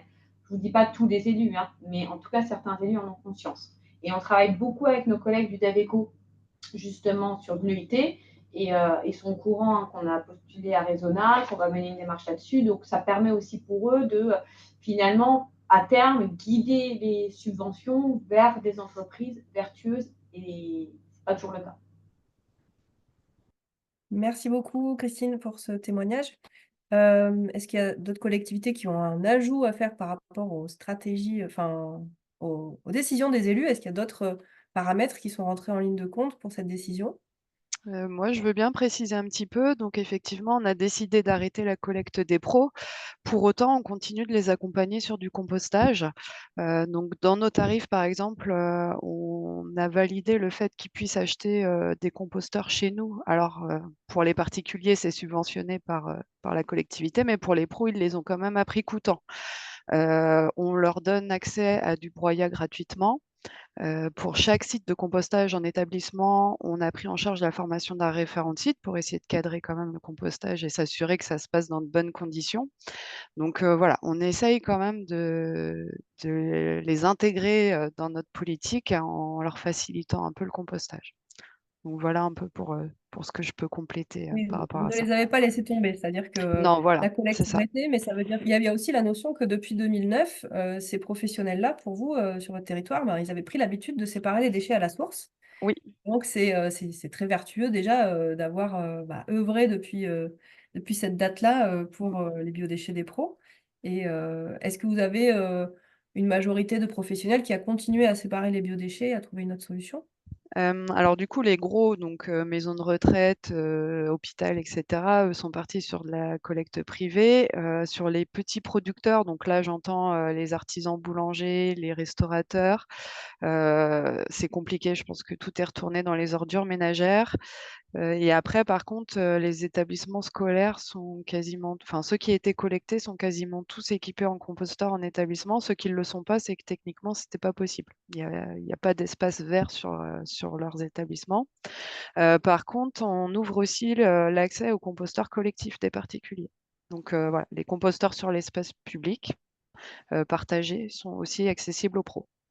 Ils n'ont pas besoin de nous prévenir. En fait, tout est en libre accès, donc les petits producteurs peuvent très bien déposer dans les composteurs collectifs. Parfait. Au niveau du CMOCTOM, est-ce qu'il y a une tarification de ce flux de biodéchets collectés? Jusqu'à présent, il n'y avait pas de tarification à ce sujet, donc on a commencé à mener une réflexion dessus et surtout à l'établir à un bon niveau parce qu'en fait, notre tarification de la redevance spéciale, on part sur la comptabilité, enfin la méthode compte à coût. Et en fait, si on prend le compte à coût, le coût des TTC pour le CMOCTOM du flux des déchets alimentaires par rapport au flux des ordures ménagères, on est plus cher sur les déchets alimentaires que les ordures ménagères. Donc, si on applique la même modalité de calcul, en gros, ça veut dire qu'on facture plus cher la collecte des déchets alimentaires par rapport aux ordures. Ce qui sera un non-sens, vu que du coup, les professionnels n'auront aucune incitation financière à jouer le jeu et à sortir ces déchets-là de leur flux d'ordures ménagères, même si maintenant ils ont l'obligation, de toute façon, depuis le 1er janvier, de faire le tri à la source. Mais bon, voilà, donc on est en train de réfléchir là-dessus pour mettre une tarification. Après, par contre, on prend les déchets alimentaires dans la mesure où c'est un professionnel qu'on collecte déjà par le flux d'ordures ménagères, quoi. Oui, Parce que ils vu payent une qu'on- redevance spéciale sur la base du flux de déchets assimilés aux ordures ménagères et sur le flux des emballages. C'est Donc en ça. fait, Parce qu'en fait, c'est inclus un peu dans le service global. on a revu notre facturation de la redevance spéciale. Bon, c'est tombé juste avant le Covid, donc c'est pas génial. Mais en tout cas, on a largement revu notre tarification qui était décorrélée par rapport au coût réel du CMOCTOM. Donc, on a tout remis à flot en une seule fois. Donc, ça fait des augmentations pour certains professionnels fois 3 ou fois 4 de leur tarification qu'ils avaient avant. Et donc, du coup, enfin, on a utilisé du coup cette dérogation aussi de collecte de déchets alimentaires pour un peu atténuer la chose, quoi. Donc en leur permettant aussi, du coup, certes, ils payaient plus cher leurs ordures ménagères, mais on leur permettait de sortir une partie de leur flux d'ordures ménagères en les triant correctement dans les déchets alimentaires. Donc ça permettait d'atténuer la chose. Voilà. Ok, donc c'est Hakim, c'est ça? C'est toi, Hakim, Oui, qui va voir les professionnels pour leur proposer cette collecte séparée des biodéchets? voilà, c'est ça. Donc, du coup, mon rôle, c'est de venir accompagner en fait ces professionnels pour faire déjà un point avec eux, leur expliquer un petit peu le fonctionnement, et puis essayer d'établir en fait d'essayer de comptabiliser un petit peu en termes de volume ce qu'on peut extraire des ordures ménagères en termes de déchets alimentaires. Et ensuite, mon rôle, c'est aussi voilà, de mettre en place de manière physique en fait le ou les bacs nécessaires. Donc, ça va être plutôt sur du volume en 120 litres. On préconise plutôt ce volume-là parce que les 240 ont tendance à être très chargés. Donc, au vu de la densité des déchets, il y a des risques de casse. Il y a des risques aussi de se blesser sur la Pour les agents. manipulation aussi des bacs. Voilà. Ouais. Donc, on reste plutôt sur du 120 litres, puis avec un équipement, avec un bioseau, et puis des housses de protection en fait, qui vont venir dans le bac concerné. Et ensuite, je vais faire le lien avec la collecte pour cette mise en place et de venir les intégrer sur le circuit de collecte des points d'apport qui sont déjà établis. Après, ce qu'on essaie de mettre en place aussi depuis quelques temps, c'est d'avoir une remontée des équipages sur tout ce qui est taux de remplissage des bacs, qu'on puisse avoir des informations aussi, parce que c'est intéressant de le savoir et d'avoir un suivi réel derrière, euh, pour voir aussi si le professionnel en question joue bien le jeu, si c'est pas le fait d'avoir plusieurs bacs et de ne pas les remplir comme il faut, de les remplir correctement et de manière régulière aussi. Donc, dans le temps, c'est l'idée aussi d'avoir un suivi, une sorte de service après-vente, en quelque sorte, de pouvoir avoir ce lien aussi avec les professionnels et de savoir ce qu'ils font réellement et qu'ils ne baissent pas les bras non plus sur ce nouveau tri. Voilà. D'ailleurs, une question qui me vient maintenant, hein, on n'avait pas forcément préparé cette question-là, mais au niveau de la qualité du tri, est-ce qu'il y a une vérification, un contrôle visuel peut-être de la qualité du tri par les agents avant de charger le bac? Oui, systématiquement, ouais, les équipes sont assez attentives en fait, à la qualité du tri aussi. Donc, on a des remontées d'informations quand il y a des refus de collecte. Si le bac est pollué, par exemple, donc il y a une information qui nous parvient pour que je puisse ensuite intervenir. Ça, c'est mon rôle aussi derrière, en tant que voilà, chargé de relations auprès des professionnels, de venir et de rappeler un petit peu les consignes et d'expliquer pourquoi ce bac n'a pas été collecté. Ça sert aussi de vigilance quoi, de nos équipes, de dire ben voilà, ça se passe pas bien, donc il faut intervenir, il faut faire quelque chose. Et puis voilà, on essaie de faire ça assez rapidement pour pas laisser la situation aussi se répéter à plusieurs reprises. Très bien, merci beaucoup pour ce témoignage. Est-ce que sur cette question voilà, de la décision politique, il y avait, je crois qu'on a fait un petit peu le tour, hein, puisque effectivement, il y a plein de paramètres qui rentrent en compte, et puis les territoires sont tous différents, donc les élus ont des bonnes raisons de prendre telle ou telle décision à chaque fois. Ah si, j'ai retrouvé ma question pour le CMOCTOM. Au niveau du traitement, où est-ce que c'est envoyé chez vous les biodéchets? C'est renvoyé sur du compostage industriel. Donc, il y avait une première plateforme pas très loin au nord du Sémoctom. Et puis là, on a changé de prestataire. Donc, cette fois-ci, c'est au sud du territoire, quoi. Voilà, mais c'est pas très loin. Mais tout part au compostage. D'accord. Je crois que j'ai vu passer des questions dans le chat. Si Jeanne ou Julie, vous avez la possibilité de... Je ne sais pas si ça a un rapport avec ce qu'on vient de dire, sinon on enchaîne. Si, c'est un rapport. Je sais pas, Jeanne, si tu voulais le faire, dis-moi. Vas-y, je t'en prie, Julie. Ok. Alors, on a 2 questions pour la communauté de communes du Thouarçais, qui demande donc, Sictom du Marsan demande si le fait de coupler les apports des professionnels dans les composteurs collectifs des particuliers, comme vous nous l'avez spécifié, est-ce que ça ne pose pas des problèmes concernant la quantité de biodéchets qui vont être déposés et donc le dimensionnement des composteurs? Vous avez précisé que c'était des petits producteurs, mais peut-être qu'il faut, préciser un peu plus, ouais. Oui, donc du coup, effectivement, on ne sait pas qui apporte des biodéchets dans les composteurs vu qu'ils sont totalement ouverts, il n'y a pas de contrôle d'accès. On a commencé une phase d'expérimentation pour tester un peu les lieux où on avait installé les sites et on a expérimenté avec les composteurs destinés aux particuliers, donc des bacs de 600 litres. Donc on avait une capacité de 1800 litres par site et là on est en pleine phase de déploiement avec de nouveaux modèles, donc on va passer sur des sites avec une capacité de 3000 litres. Donc on double quasiment la capacité des sites, ce qui va nous aider à absorber ces quantités, hein. Clairement, on était sous-dimensionné. On vidait les composteurs à peu près toutes les 6 semaines, hein, donc on n'était pas bon du tout. Donc là, on espère que le fait d'ajouter de nouveaux sites et de les agrandir, ça va permettre d'absorber ces quantités-là. On réfléchit aussi à des dispositifs de pré-collecte grutables. Donc, certains appellent ça des composteurs grutables, mais voilà, un bac où on pourra rajouter de la matière sèche par-dessus les biodéchets et qui serait collecté sur une fréquence mensuelle, par exemple. Donc ça, c'est à l'étude aussi. Mmh. Voilà. Oui, c'est vrai que vous êtes rattrapé, enfin vous êtes, je sais pas si on peut dire ça, corrigé dans la dénomination, mais c'est vrai qu'il y a un composteur, du moment qu'on enlève la matière et que ce n'est pas du compost, on n'appelle pas ça un composteur, mais une borne en fait, hein, grutable.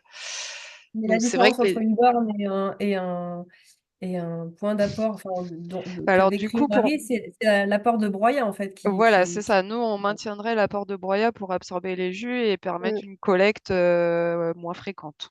On ne sera mmh pas sur une collecte hebdomadaire, mais plutôt au mois, voire tous les 2 mois après, en fonction du taux mmh. de C'est un remplissage. système intermédiaire. Voilà.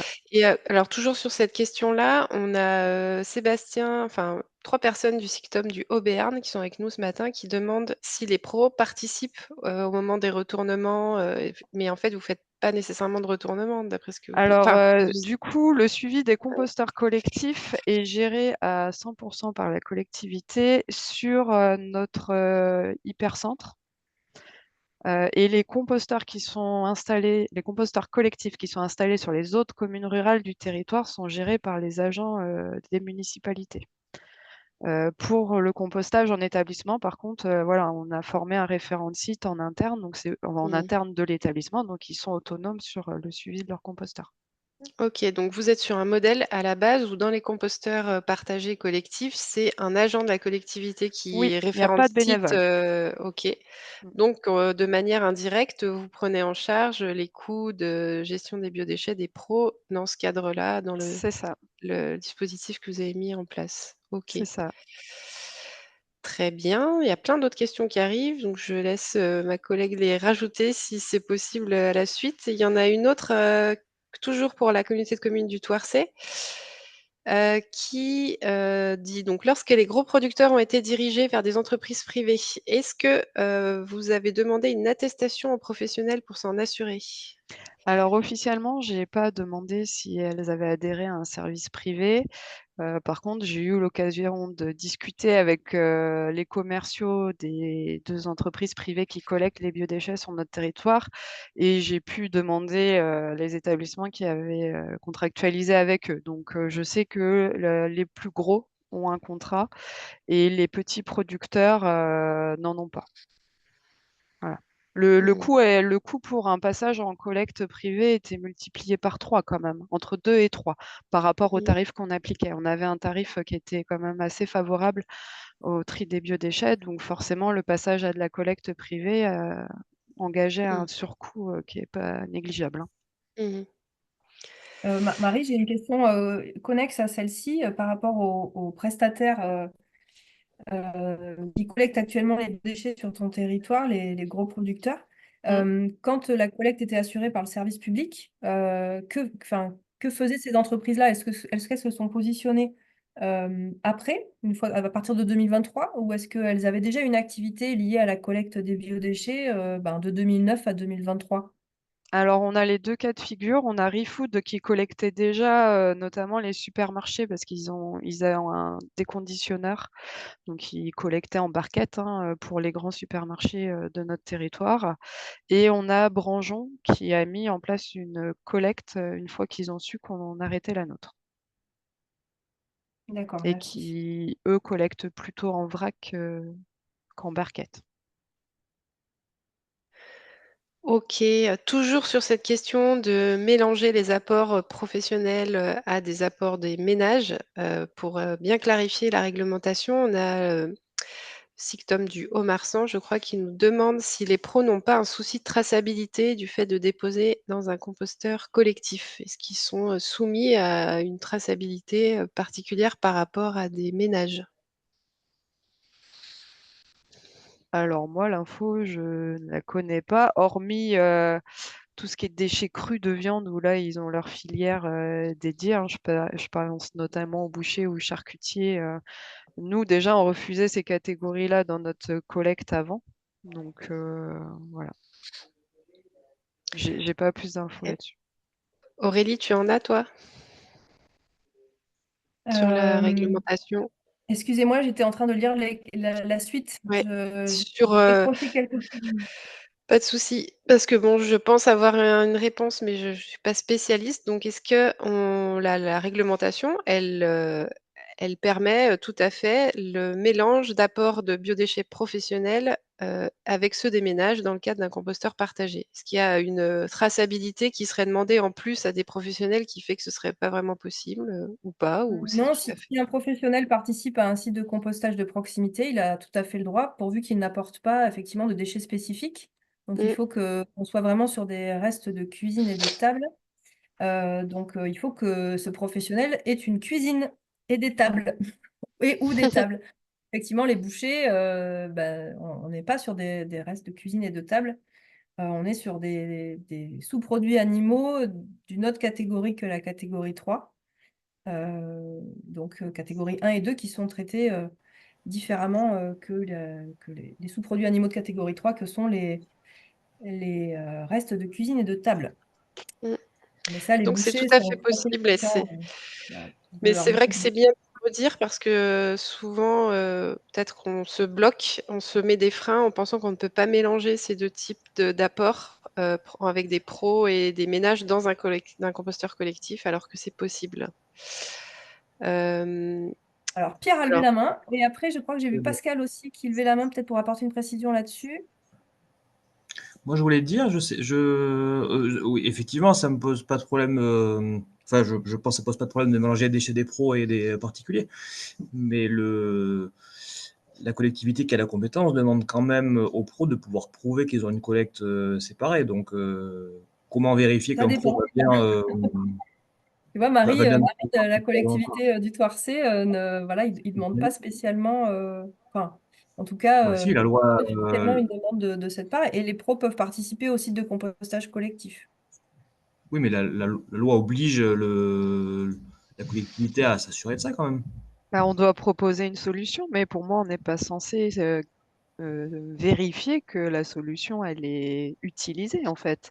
Bah, Tout si, comme, tout comme les ménages, on propose une solution pour les ménages, mais de là à les sanctionner parce qu'ils compostent pas, on n'en est pas pas encore là. pas Enfin, forcément sanctionné, mais comment vérifier qu'un pro a une solution séparée des biodéchets s'il apporte en Alors, c'est borne? je très suis pas sûre. intéressant Ouais. voilà, qu'on aborde cette question parce que justement, elle est au cœur de la suite des événements pour ce qui concerne les biodéchets des pros. C'est comment on contrôle. C'est-à-dire, actuellement, les collectivités publiques, elles ne contrôlent pas forcément, même dans la grande majorité des cas, elles ne contrôlent pas, elles n'ouvrent pas les sacs des déchets assimilés aux ordures ménagères pour voir s'il reste des biodéchets. Pour l'instant, on n'est pas sur ce type de contrôle. À l'avenir, je pense que ça va être nécessaire de commencer à les mener. Mais c'est ça, hein, Marie, que tu voulais peut-être dire? Ben oui, nous, on contrôle pas et il n'est pas prévu de contrôler non plus. Après, entre guillemets, la sanction, elle se fait sur le coût des ordures ménagères. Les pros qui vont pas trier payent forcément plus cher la gestion de leurs ordures ménagères. Donc, nous, pour l'instant, on n'en est qu'à ce stade-là. Et Pascal, je vois que tu lèves la main. Oui, tout à fait. Je voulais, bonjour, Pascal au ras du sol. Je voulais juste faire une petite précision sur le cadre réglementaire. Il y a effectivement une obligation pour les professionnels de faire du tri et de la valorisation. On a beaucoup parlé de tri jusqu'à maintenant, on a peu parlé de valorisation, mais normalement, il faut justifier d'un processus de valorisation aussi pour les professionnels. Et la seule chose, c'est que c'est le règlement de collecte qui va faire la différence à un moment ou à un autre. On est bien dans le cadre des professionnels et des assimilés. Donc, à un moment, soit la collectivité dit ils sont assimilés aux particuliers, mais c'est bien dans le règlement de collecte. Il va falloir définir dans le règlement de collecte à quel niveau les professionnels sont assimilés. Et donc, et au-delà de ça, il faudra effectivement qu'il y ait un contrôle de la collectivité pour qu'il y ait du tri. Mais c'est bien des règlements de collecte qui les assimilent ou qui les assimilent pas. Si on veut tous les exclure dans le règlement de collecte, ils ne peuvent pas participer au compostage collectif. Donc, il y a vraiment des choix politiques à faire à ce moment-là.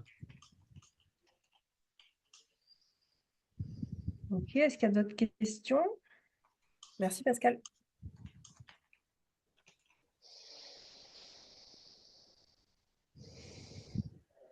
Il nous reste une vingtaine de minutes pour cette table ronde numérique. On a vraiment bien balayé les sujets déjà, hein. On est rentré dans le détail et en profondeur sur le sujet. moi, j'avais éventuellement une autre question pour la tâche rapide qui est vraiment qui découle de ce qu'on vient de discuter à l'instant. Comment vous approchez les établissements gros producteurs de biodéchets pour leur proposer vos solutions? Est-ce que vous avez un peu fait des statistiques sur quel est le pourcentage de pros qui consentent à faire appel à votre service? Est-ce que vous attendez qu'ils vous appellent en ayant fait une communication? Voilà. Est-ce que vous pouvez nous expliquer un petit peu comment vous les démarchez? Bah, nous, on s'approche et eux, ils reculent. Quand ils nous voient arriver comme ça. Mais on insiste. Alors, on a essayé plein de trucs différents. Bon, on a des outils commerciaux, donc on a une plaquette qui recense notre service. On leur vante souvent le fait qu'on va communiquer sur eux. Ça c'est vrai que ça marche un peu, quoi, de dire, voilà, si vous adhérez au service, on va communiquer sur votre engagement, etc. Et on le fait. Donc, on a aussi pour compléter ce truc de communication, on a des stickers qu'on leur propose de mettre sur leur vitrine ou sur leur table, en disant, cet établissement participe à la collecte des biodéchets, les déchets sont valorisés en compostage. On a aussi une petite action qui permet, pour des bénévoles qui donnent un peu de leur temps libre dans l'association, d'avoir un bon repas qui est utilisable dans nos restos partenaires. Donc, ça fait une petite boucle, ça leur permet d'avoir un tout petit pourcentage de clients en plus grâce à leur tri des biodéchets. On insiste sur la réglementation. Voilà, on dit que ce ne sera pas moins cher, mais que de toute façon, ils sont obligés de le faire et que voilà. Il y a beaucoup de gens qui déclarent avoir des poules. Beaucoup de restos qui, d'un coup, se découvrent un poulailler dans l'arrière-cour. Donc, ils n'ont pas besoin de nous. Voilà, le coût économique reste un frein, surtout que j'ai vu passer ça dans les questions. Il n'y a pas d'encouragement du SMD3, par contre, pour ces établissements pro assimilés particuliers à trier. Il n'y a pas de réduction de la facture à envisager parce qu'ils trient leurs biodéchets. Les pros sont collectés en ordures ménagères dans le cadre d'une redevance, de toute façon une redevance spéciale. Ça, tu l'as mentionné, je crois, Pierre. Alors oui, Donc, nous, on a deux types de pros. Il y a les pros qui sont pros, il y a les pros qui sont assimilés particuliers. Et voilà, on a les deux cas de figure, quoi.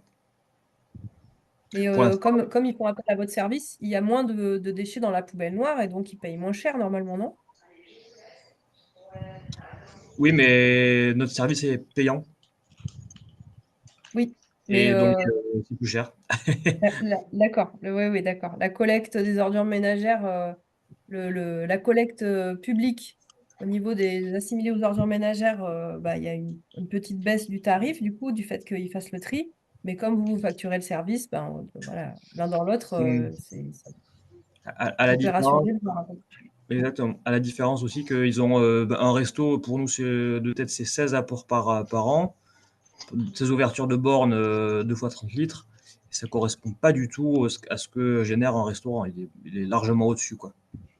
Donc, ils payent quand même. Ils vont sans doute payer un gros supplément à chaque ouverture supplémentaire. Oui, tu nous as expliqué que sur Bergerac, jusqu'à présent, c'est encore pas la redevance incitative. Mais bientôt, il va y avoir une grosse différence de tarifs et donc vous aurez peut-être plus de clients professionnels qui vont faire appel à votre service lié aux biodéchets. Il nous reste un petit quart d'heure. Est-ce qu'il y a des questions peut-être? Je ne sais pas si Jeanne, tu as identifié des questions. C'est pas forcé, hein. Je crois que j'en avais vu passer une ou deux, mais... Oui, il y a quelques questions qui n'ont pas été posées. J'essaie de les retrouver. Il y en a eu beaucoup d'un coup. Donc, on avait notamment une question de l'agglomération de Niort, à destination du Thouarset. Pouvez-vous nous préciser la réglementation concernant des apports de déchets organiques d'une salle des fêtes à ajouter un site de compostage dans une école? Donc, est-ce qu'il y a une réglementation spécifique pour cette situation précise? Alors nous, par exemple, pour les composteurs en école, on est bien que sur les biodéchets de la cantine. Les parents ne peuvent pas apporter de biodéchets supplémentaires. Donc là, une salle des fêtes, on serait dans le même cas de figure. Et, nous, on aurait mis un site pour chaque établissement et pas un en commun. Euh, voilà. Ou alors, il faudrait vraiment que ce soit sur la même entité physique, peut-être, si elles sont côte à côte, pourquoi pas. Mais non, nous, on sépare bien l'origine des biodéchets. On peut envisager éventuellement un site mutualisé à l'échelle d'une commune où l'école apporte au site de compostage et les usagers de la salle des fêtes également. Mais après, c'est la question de la qualité du tri des usagers de la salle des fêtes qui ne sont jamais les mêmes, qui peut-être pose question. Bon, si jamais vous avez une réponse pour cette collectivité, voilà, vous pouvez la contacter directement via le chat et échanger vos adresses mail ou vos numéros de téléphone. Ou poser une question sur le forum du RCCNA, puisque je rappelle que le forum du RCC, du coup, c'est un forum qui est mutualisé à l'échelle des RCC, du RCC national. Vous pouvez poser une question sur le forum et obtenir des réponses qui viennent des adhérents du RCC de toute la France. N'hésitez pas à utiliser cet outil qui est très puissant pour obtenir des réponses sur les sujets biodéchets. Je propose que aussi, si vous avez des témoignages à apporter, on a fait le tour voilà, des questions qui avaient été évoquées avec les participants. Merci beaucoup à eux quatre pour la participation. Si maintenant vous avez éventuellement un témoignage à amener en quelques minutes ou une question pour les personnes qui ont témoigné, vous pouvez maintenant lever la main puisqu'il nous reste un quart d'heure et n'hésitez pas à le faire.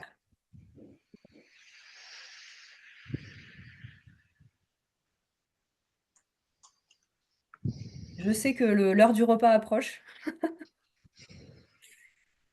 Et on avait pris large puisqu'on s'était dit 2 heures, c'est nécessaire pour traiter ce sujet qui est très touffu. Il me semble, pardon, Aurélie, il me semble qu'il y a une question de Pascal de Lascovada. Ouais, est-ce que Pascal, tu souhaites intervenir pour poser ta question? Oui, bonjour à tous. Je suis Pascal Sauret. J'ai créé la Scovada en 2019. C'était pour répondre justement au problème de la fréquence des collectes des biodéchets. J'ai un camping sur lequel je trie moi-même les biodéchets depuis 2017 et j'ai créé dans mon secteur de la Pointe du Médoc une association qui fait la collecte en véhicule électrique depuis la Pointe de Grave jusqu'à Montalivet et on couvre donc on fait une boucle de 80 km de collecte. Le SMIC-Autom qui gère, le syndicat mixte, donc qui gère la collecte des ordures ménagères en Médoc, propose une collecte des biodéchets hebdomadaire qui ne répond pas à la demande donc des restaurateurs qui en été ont beaucoup de fruits de mer et beaucoup de choses qui sont putrescibles et qui sentent très mauvais. Donc une semaine, c'était absolument pas possible. La Scovada propose une collecte de 4 fois par semaine. Nous déposons des bioseaux de 30 litres. Ou alors, pour ceux qui ont des grosses quantités de moules et d'huîtres, carrément des poubelles de 90 litres, que nous relevons tous les 4 jours, enfin 4 fois par semaine plutôt, et en été, nous collectons tous les jours. Donc, c'est un service qui a un coût. J'ai posé la question tout à l'heure à la tâche rapide pour savoir comment il se situait en termes de prix. Nous, nos prix sont entre 500 € par an pour les petites structures qui sont ouvertes très peu de temps et ça va jusqu'au maximum de 1500 € par an pour les restaurants qui ont soit des grandes quantités, et on a collecté jusqu'à 9 tonnes pour un seul restaurant sur une année. On a également la collecte du marché de Montalivet en ce qui concerne les huîtres. Alors là, ça représente à eux seuls 37 tonnes pour cette année. Et ça fait des quantités gigantesques, donc des volumes gigantesques d'huîtres. Nous avons un broyeur de coquillages pour les réduire, mais l'ambition serait quand même de pouvoir les remettre dans l'océan, parce qu'on a un déficit de sable, et pour moi, ça aurait une justification nous puisons une ressource dans l'océan. Si on pouvait remettre ces coquilles dans l'océan, ça bouclerait en quelque sorte une boucle vertueuse. Voilà. Euh, on fonctionne en bénévolat. Moi, je suis bénévole de l'association depuis 2019 et j'ai créé un emploi temps plein. Et cette année, je pense qu'avec l'augmentation des adhérents, je pense que nous allons arriver à 3 emplois durables. J'ai obtenu également d'installer sur la mairie de Soulac-sur-Mer, j'ai créé un modèle de bac d'apport volontaire couplé avec un bac de biodéchets. Et ils sont assez esthétiques et très solides par rapport au modèle que je voyais sur la communauté de Bordeaux. Et ça nous a créé un revenu parce que nous faisons également la maintenance de ces bacs sans faire la vidange.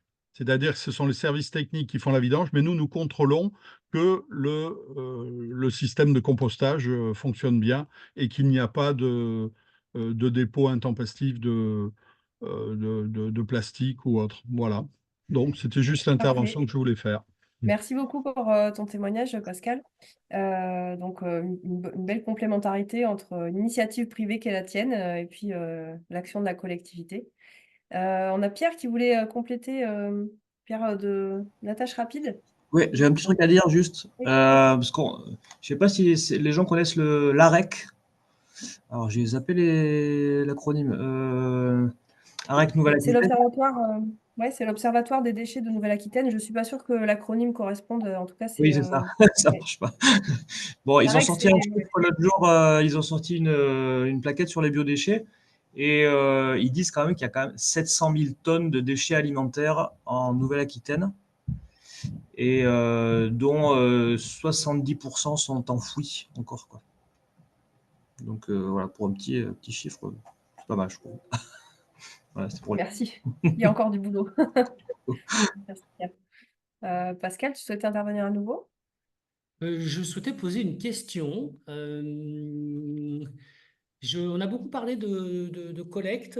J'aurais aimé poser la question à nos 4 interlocuteurs de savoir si qu'en est-il des exutoires principalement de ces collectes, les types de traitements, et est-ce que dans leur travail de territoire, ils ont des liens directs avec les producteurs, les agriculteurs, savoir où est-ce qu'ils en étaient dans cette démarche-là.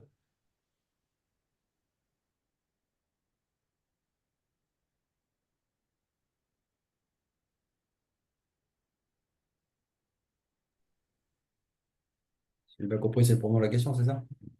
C'est pour oui, les 4 intervenants. Si vous n'avez pas forcément voilà, grand-chose à en dire, ne vous sentez pas le couteau sous la gorge, hein, mais si effectivement il y a des liens à faire entre ce qui est collecté et voilà ce que tu disais, David, c'était que les plateformes de compostage qui recevaient le flux de biodéchets pour vous étaient sur le territoire ou quasiment, c'est ça? Elles ne sont pas sur notre territoire spécifiquement. Après, c'est vrai que j'avais un collègue qui travaillait donc, à un projet Mona. Donc, c'était un peu le projet pour essayer de trouver, en fait, faire le parallèle, le lien avec du coup, les viticulteurs, vu qu'on a une zone territoire où il y a beaucoup de viticulteurs, et essayer de trouver du coup des solutions pour faire du compostage chez eux directement, enfin, voir comment ça pouvait s'organiser. Donc, pour les déchets alimentaires ou les déchets verts, tout ça. Donc, après, je ne suis pas suivi en détail le sujet, mais je sais que c'est une grosse difficulté quand même de trouver déjà de réussir à mobiliser les viticulteurs sur le sujet. Et ensuite, par rapport à la réglementation, les coûts en œuvre et tout ça, donc je suis pas sûr que c'est trop abouti. Donc, c'est un sujet vraiment compliqué là-dessus, quoi. Est-ce que les autres intervenants souhaitent Je veux bien ajouter un peu. Du coup, sur le Thouarset, pour les déchets verts, la grande majorité est valorisée par des agriculteurs qui se sont montés en association, qui prônent voilà, le sol vivant, des techniques culturales qui vont préserver les sols. Donc, ça fonctionne plutôt très bien. Par contre, ça a forcément des coûts supplémentaires, hein. On est obligé de broyer et de cribler à notre charge pour limiter les plastiques dans les résidus. Et pour les biodéchets, on va essayer de faire de la distribution aux usagers. Voilà. Donc, on n'a pas pu expérimenter vu qu'on n'arrivait pas à une maturation correcte sur nos sites. Mais avec le remplacement des composteurs et le fait qu'ils vont être plus grands, on espère avoir une maturation complète sur les sites et pouvoir ensuite distribuer du compost mûr gratuitement aux habitants. Voilà pour notre part. Et oui, la question du lien avec les sols agricoles, elle est primordiale et pour l'instant, elle n'est pas adressée de façon approfondie.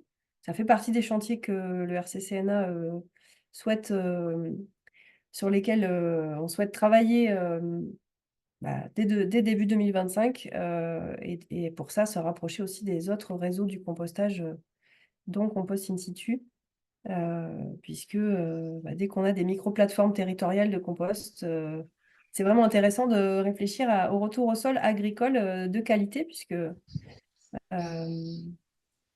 il faut aussi réfléchir à la valeur agronomique des composts. Est-ce qu'il y a d'autres remarques ou questions? On arrive à la fin de cette table ronde numérique. Je souhaitais juste mentionner auprès de vous que le RCCNA est particulièrement friand en ce moment de récupérer vos retours d'expérience sur les initiatives de concertation. On va aussi tenter d'agréger toute l'information dont on pourra disposer sur les initiatives de concertation territoriale. Donc, n'hésitez pas à prendre contact avec moi, donc par l'adresse mail aurélie@nouvelle-aquitaine.réseaucompost.org pour me dire, voilà, nous, on fait une démarche de concertation sur notre territoire, on aimerait pouvoir témoigner, faire un retour d'expérience. Et si ces démarches-là vous intéressent, prenez également contact avec nous parce qu'on pourra trouver auprès de vous des adhérents ou des acteurs de territoire qui pourraient se charger de ces initiatives de concertation, voire même si ces acteurs n'existent pas actuellement sur votre territoire, éventuellement le RCCNA pourrait vous aider à initier cette démarche. On a un programme qui s'appelle Objectif Territoire Organique qui arrive pour début 2025 et qui va être un programme à la carte où vous pourrez faire appel à nous pour des prestations ponctuelles ou ou suivies, en fait, selon vos objectifs, pour pouvoir aller plus loin ou plus vite sur vos territoires. Donc, je vois que certains commencent à quitter la réunion. Est-ce que Jeanne ou Julie, vous avez d'autres choses à ajouter que j'aurais oubliées? On s'était noté des petites choses pour conclure. Donc, tu as déjà bien lancé la machine. Donc, je vais juste redire que pour ce fameux programme Objectif Territoire Organique, vous allez recevoir prochainement une plaquette qui vous expliquera un peu comment ça va fonctionner et si vous donnez envie, peut-être, on espère, de faire appel à nous pour vos particularités dans les territoires. Il y aura 2 événements en fin d'année qui vont être des tests un petit peu de ce qu'on va proposer à l'avenir. Ce sera des bulles de coopération. Donc, pour faire émerger des apporteurs de solutions et mettre autour de la table justement les collectivités, les professionnels pour la gestion des biodéchets des pros notamment. Donc ce sera en Haute-Vienne, donc voilà, j'ai perdu ma je Le voulais 3 partager décembre. mon écran. Donc je vais partager mon écran avec toutes les dates, ce sera plus simple. Comme ça, on termine sur l'agenda du RCCNA. Hop. Donc les fameuses bulles de coopération, il y en aurait une à Limoges le 3 décembre et une autre le 6 décembre à Damazan, dans le Lot-et-Garonne. On vous a parlé à plusieurs reprises aujourd'hui d'autres Ça ne rendez-vous. fonctionne pas. Excuse-moi, ton écran, on voit Mmh. que Julie a commencé à partager l'écran, mais on ne voit pas l'écran lui-même. OK, allez, je retente, sinon ce sera de toute façon envoyé, avec, le compte rendu. Est-ce que là, ça fonctionne? Oui, c'est bon. Ouais. Voilà, donc les 2 bulles de coopération dont je viens de parler en décembre, si vous êtes près de ces territoires ou juste dans les départements limitrophes, il se peut que vous soyez concernés, donc restez informés pour ces 2 dates. On a aussi tout en bas de cette diapo, vous voyez toute la partie montée en compétences. Donc on en a parlé, on organise d'autres temps, d'autres visios pour approfondir plein de sujets. Il y en aura une le 16 décembre sur l'approvisionnement en broyat et il y aura également un accélérateur de solutions le 21 novembre. Donc, si vous adhérez au RCCNA, vous recevez ces informations, notamment pour vous demander de vous inscrire. Et le but des accélérateurs de solutions, c'est vous venez avec une problématique et l'ensemble des personnes présentes se mettent à votre disposition pour faire avancer votre problématique qui, bien souvent, résonne aussi pour eux-mêmes. On l'a vu encore ce matin, enfin, on a tous des préoccupations croisées. Des événements, un événement important à signaler pour le réseau. On en profite, que vous soyez connectés. On a une assemblée générale extraordinaire le 7 novembre à 10h. Si nous n'atteignons pas le quorum, nous ne pourrons pas la tenir, ce qui serait fort dommageable. C'est une AGE courte où il s'agit essentiellement de nommer un commissaire aux comptes et de valider les tarifs d'adhésion pour l'année prochaine. Donc, si vous vous connectez, ne serait-ce qu'une demi-heure, ce sera bon pour qu'on puisse passer, voilà, qu'on puisse tenir cette AGE qui est indispensable. Et voilà, Jeanne, veux-tu rajouter quelque chose ? Oui, effectivement, il y a le séminaire aussi national du RCC qui aura lieu en Bourgogne-Franche-Comté, donc du 27 au 29 novembre. Vous avez normalement reçu l'invitation par mail, mais on n'hésitera pas à vous faire des rappels.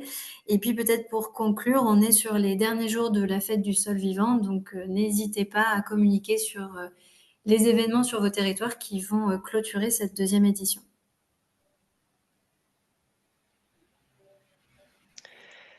Pascal, tu lèves la main ? Ouais. C'est ça.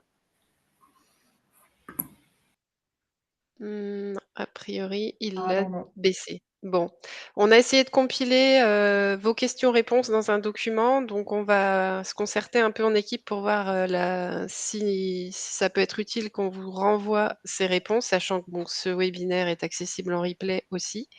On a évoqué quelques ressources, quelques liens. On pourrait aussi vous les compiler dans un mail, faire quelque chose de succinct parce que on a fait le choix plutôt de l'échange oral et on se dit que cette vidéo étant accessible à tout moment, vous pourrez la revisionner ou la partager autour de vous. Et on est presque à l'heure, donc mais je ne sais pas si on se quitte comme ça ou s'il y a un mot de la fin d'Aurélie Le mot ou de un la des fin, c'est merci intervenants. merci beaucoup pour votre attention et votre participation. C'est un sujet qui est costaud et vous avez été attentifs et super présents pour participer. Un grand merci aux 4 structures qui ont accepté de témoigner. Et à la prochaine fois pour un nouveau webinaire ou une nouvelle table ronde numérique. Merci beaucoup. Bonne journée à tout le monde. Merci, au revoir. Au revoir. Bonne journée, au revoir.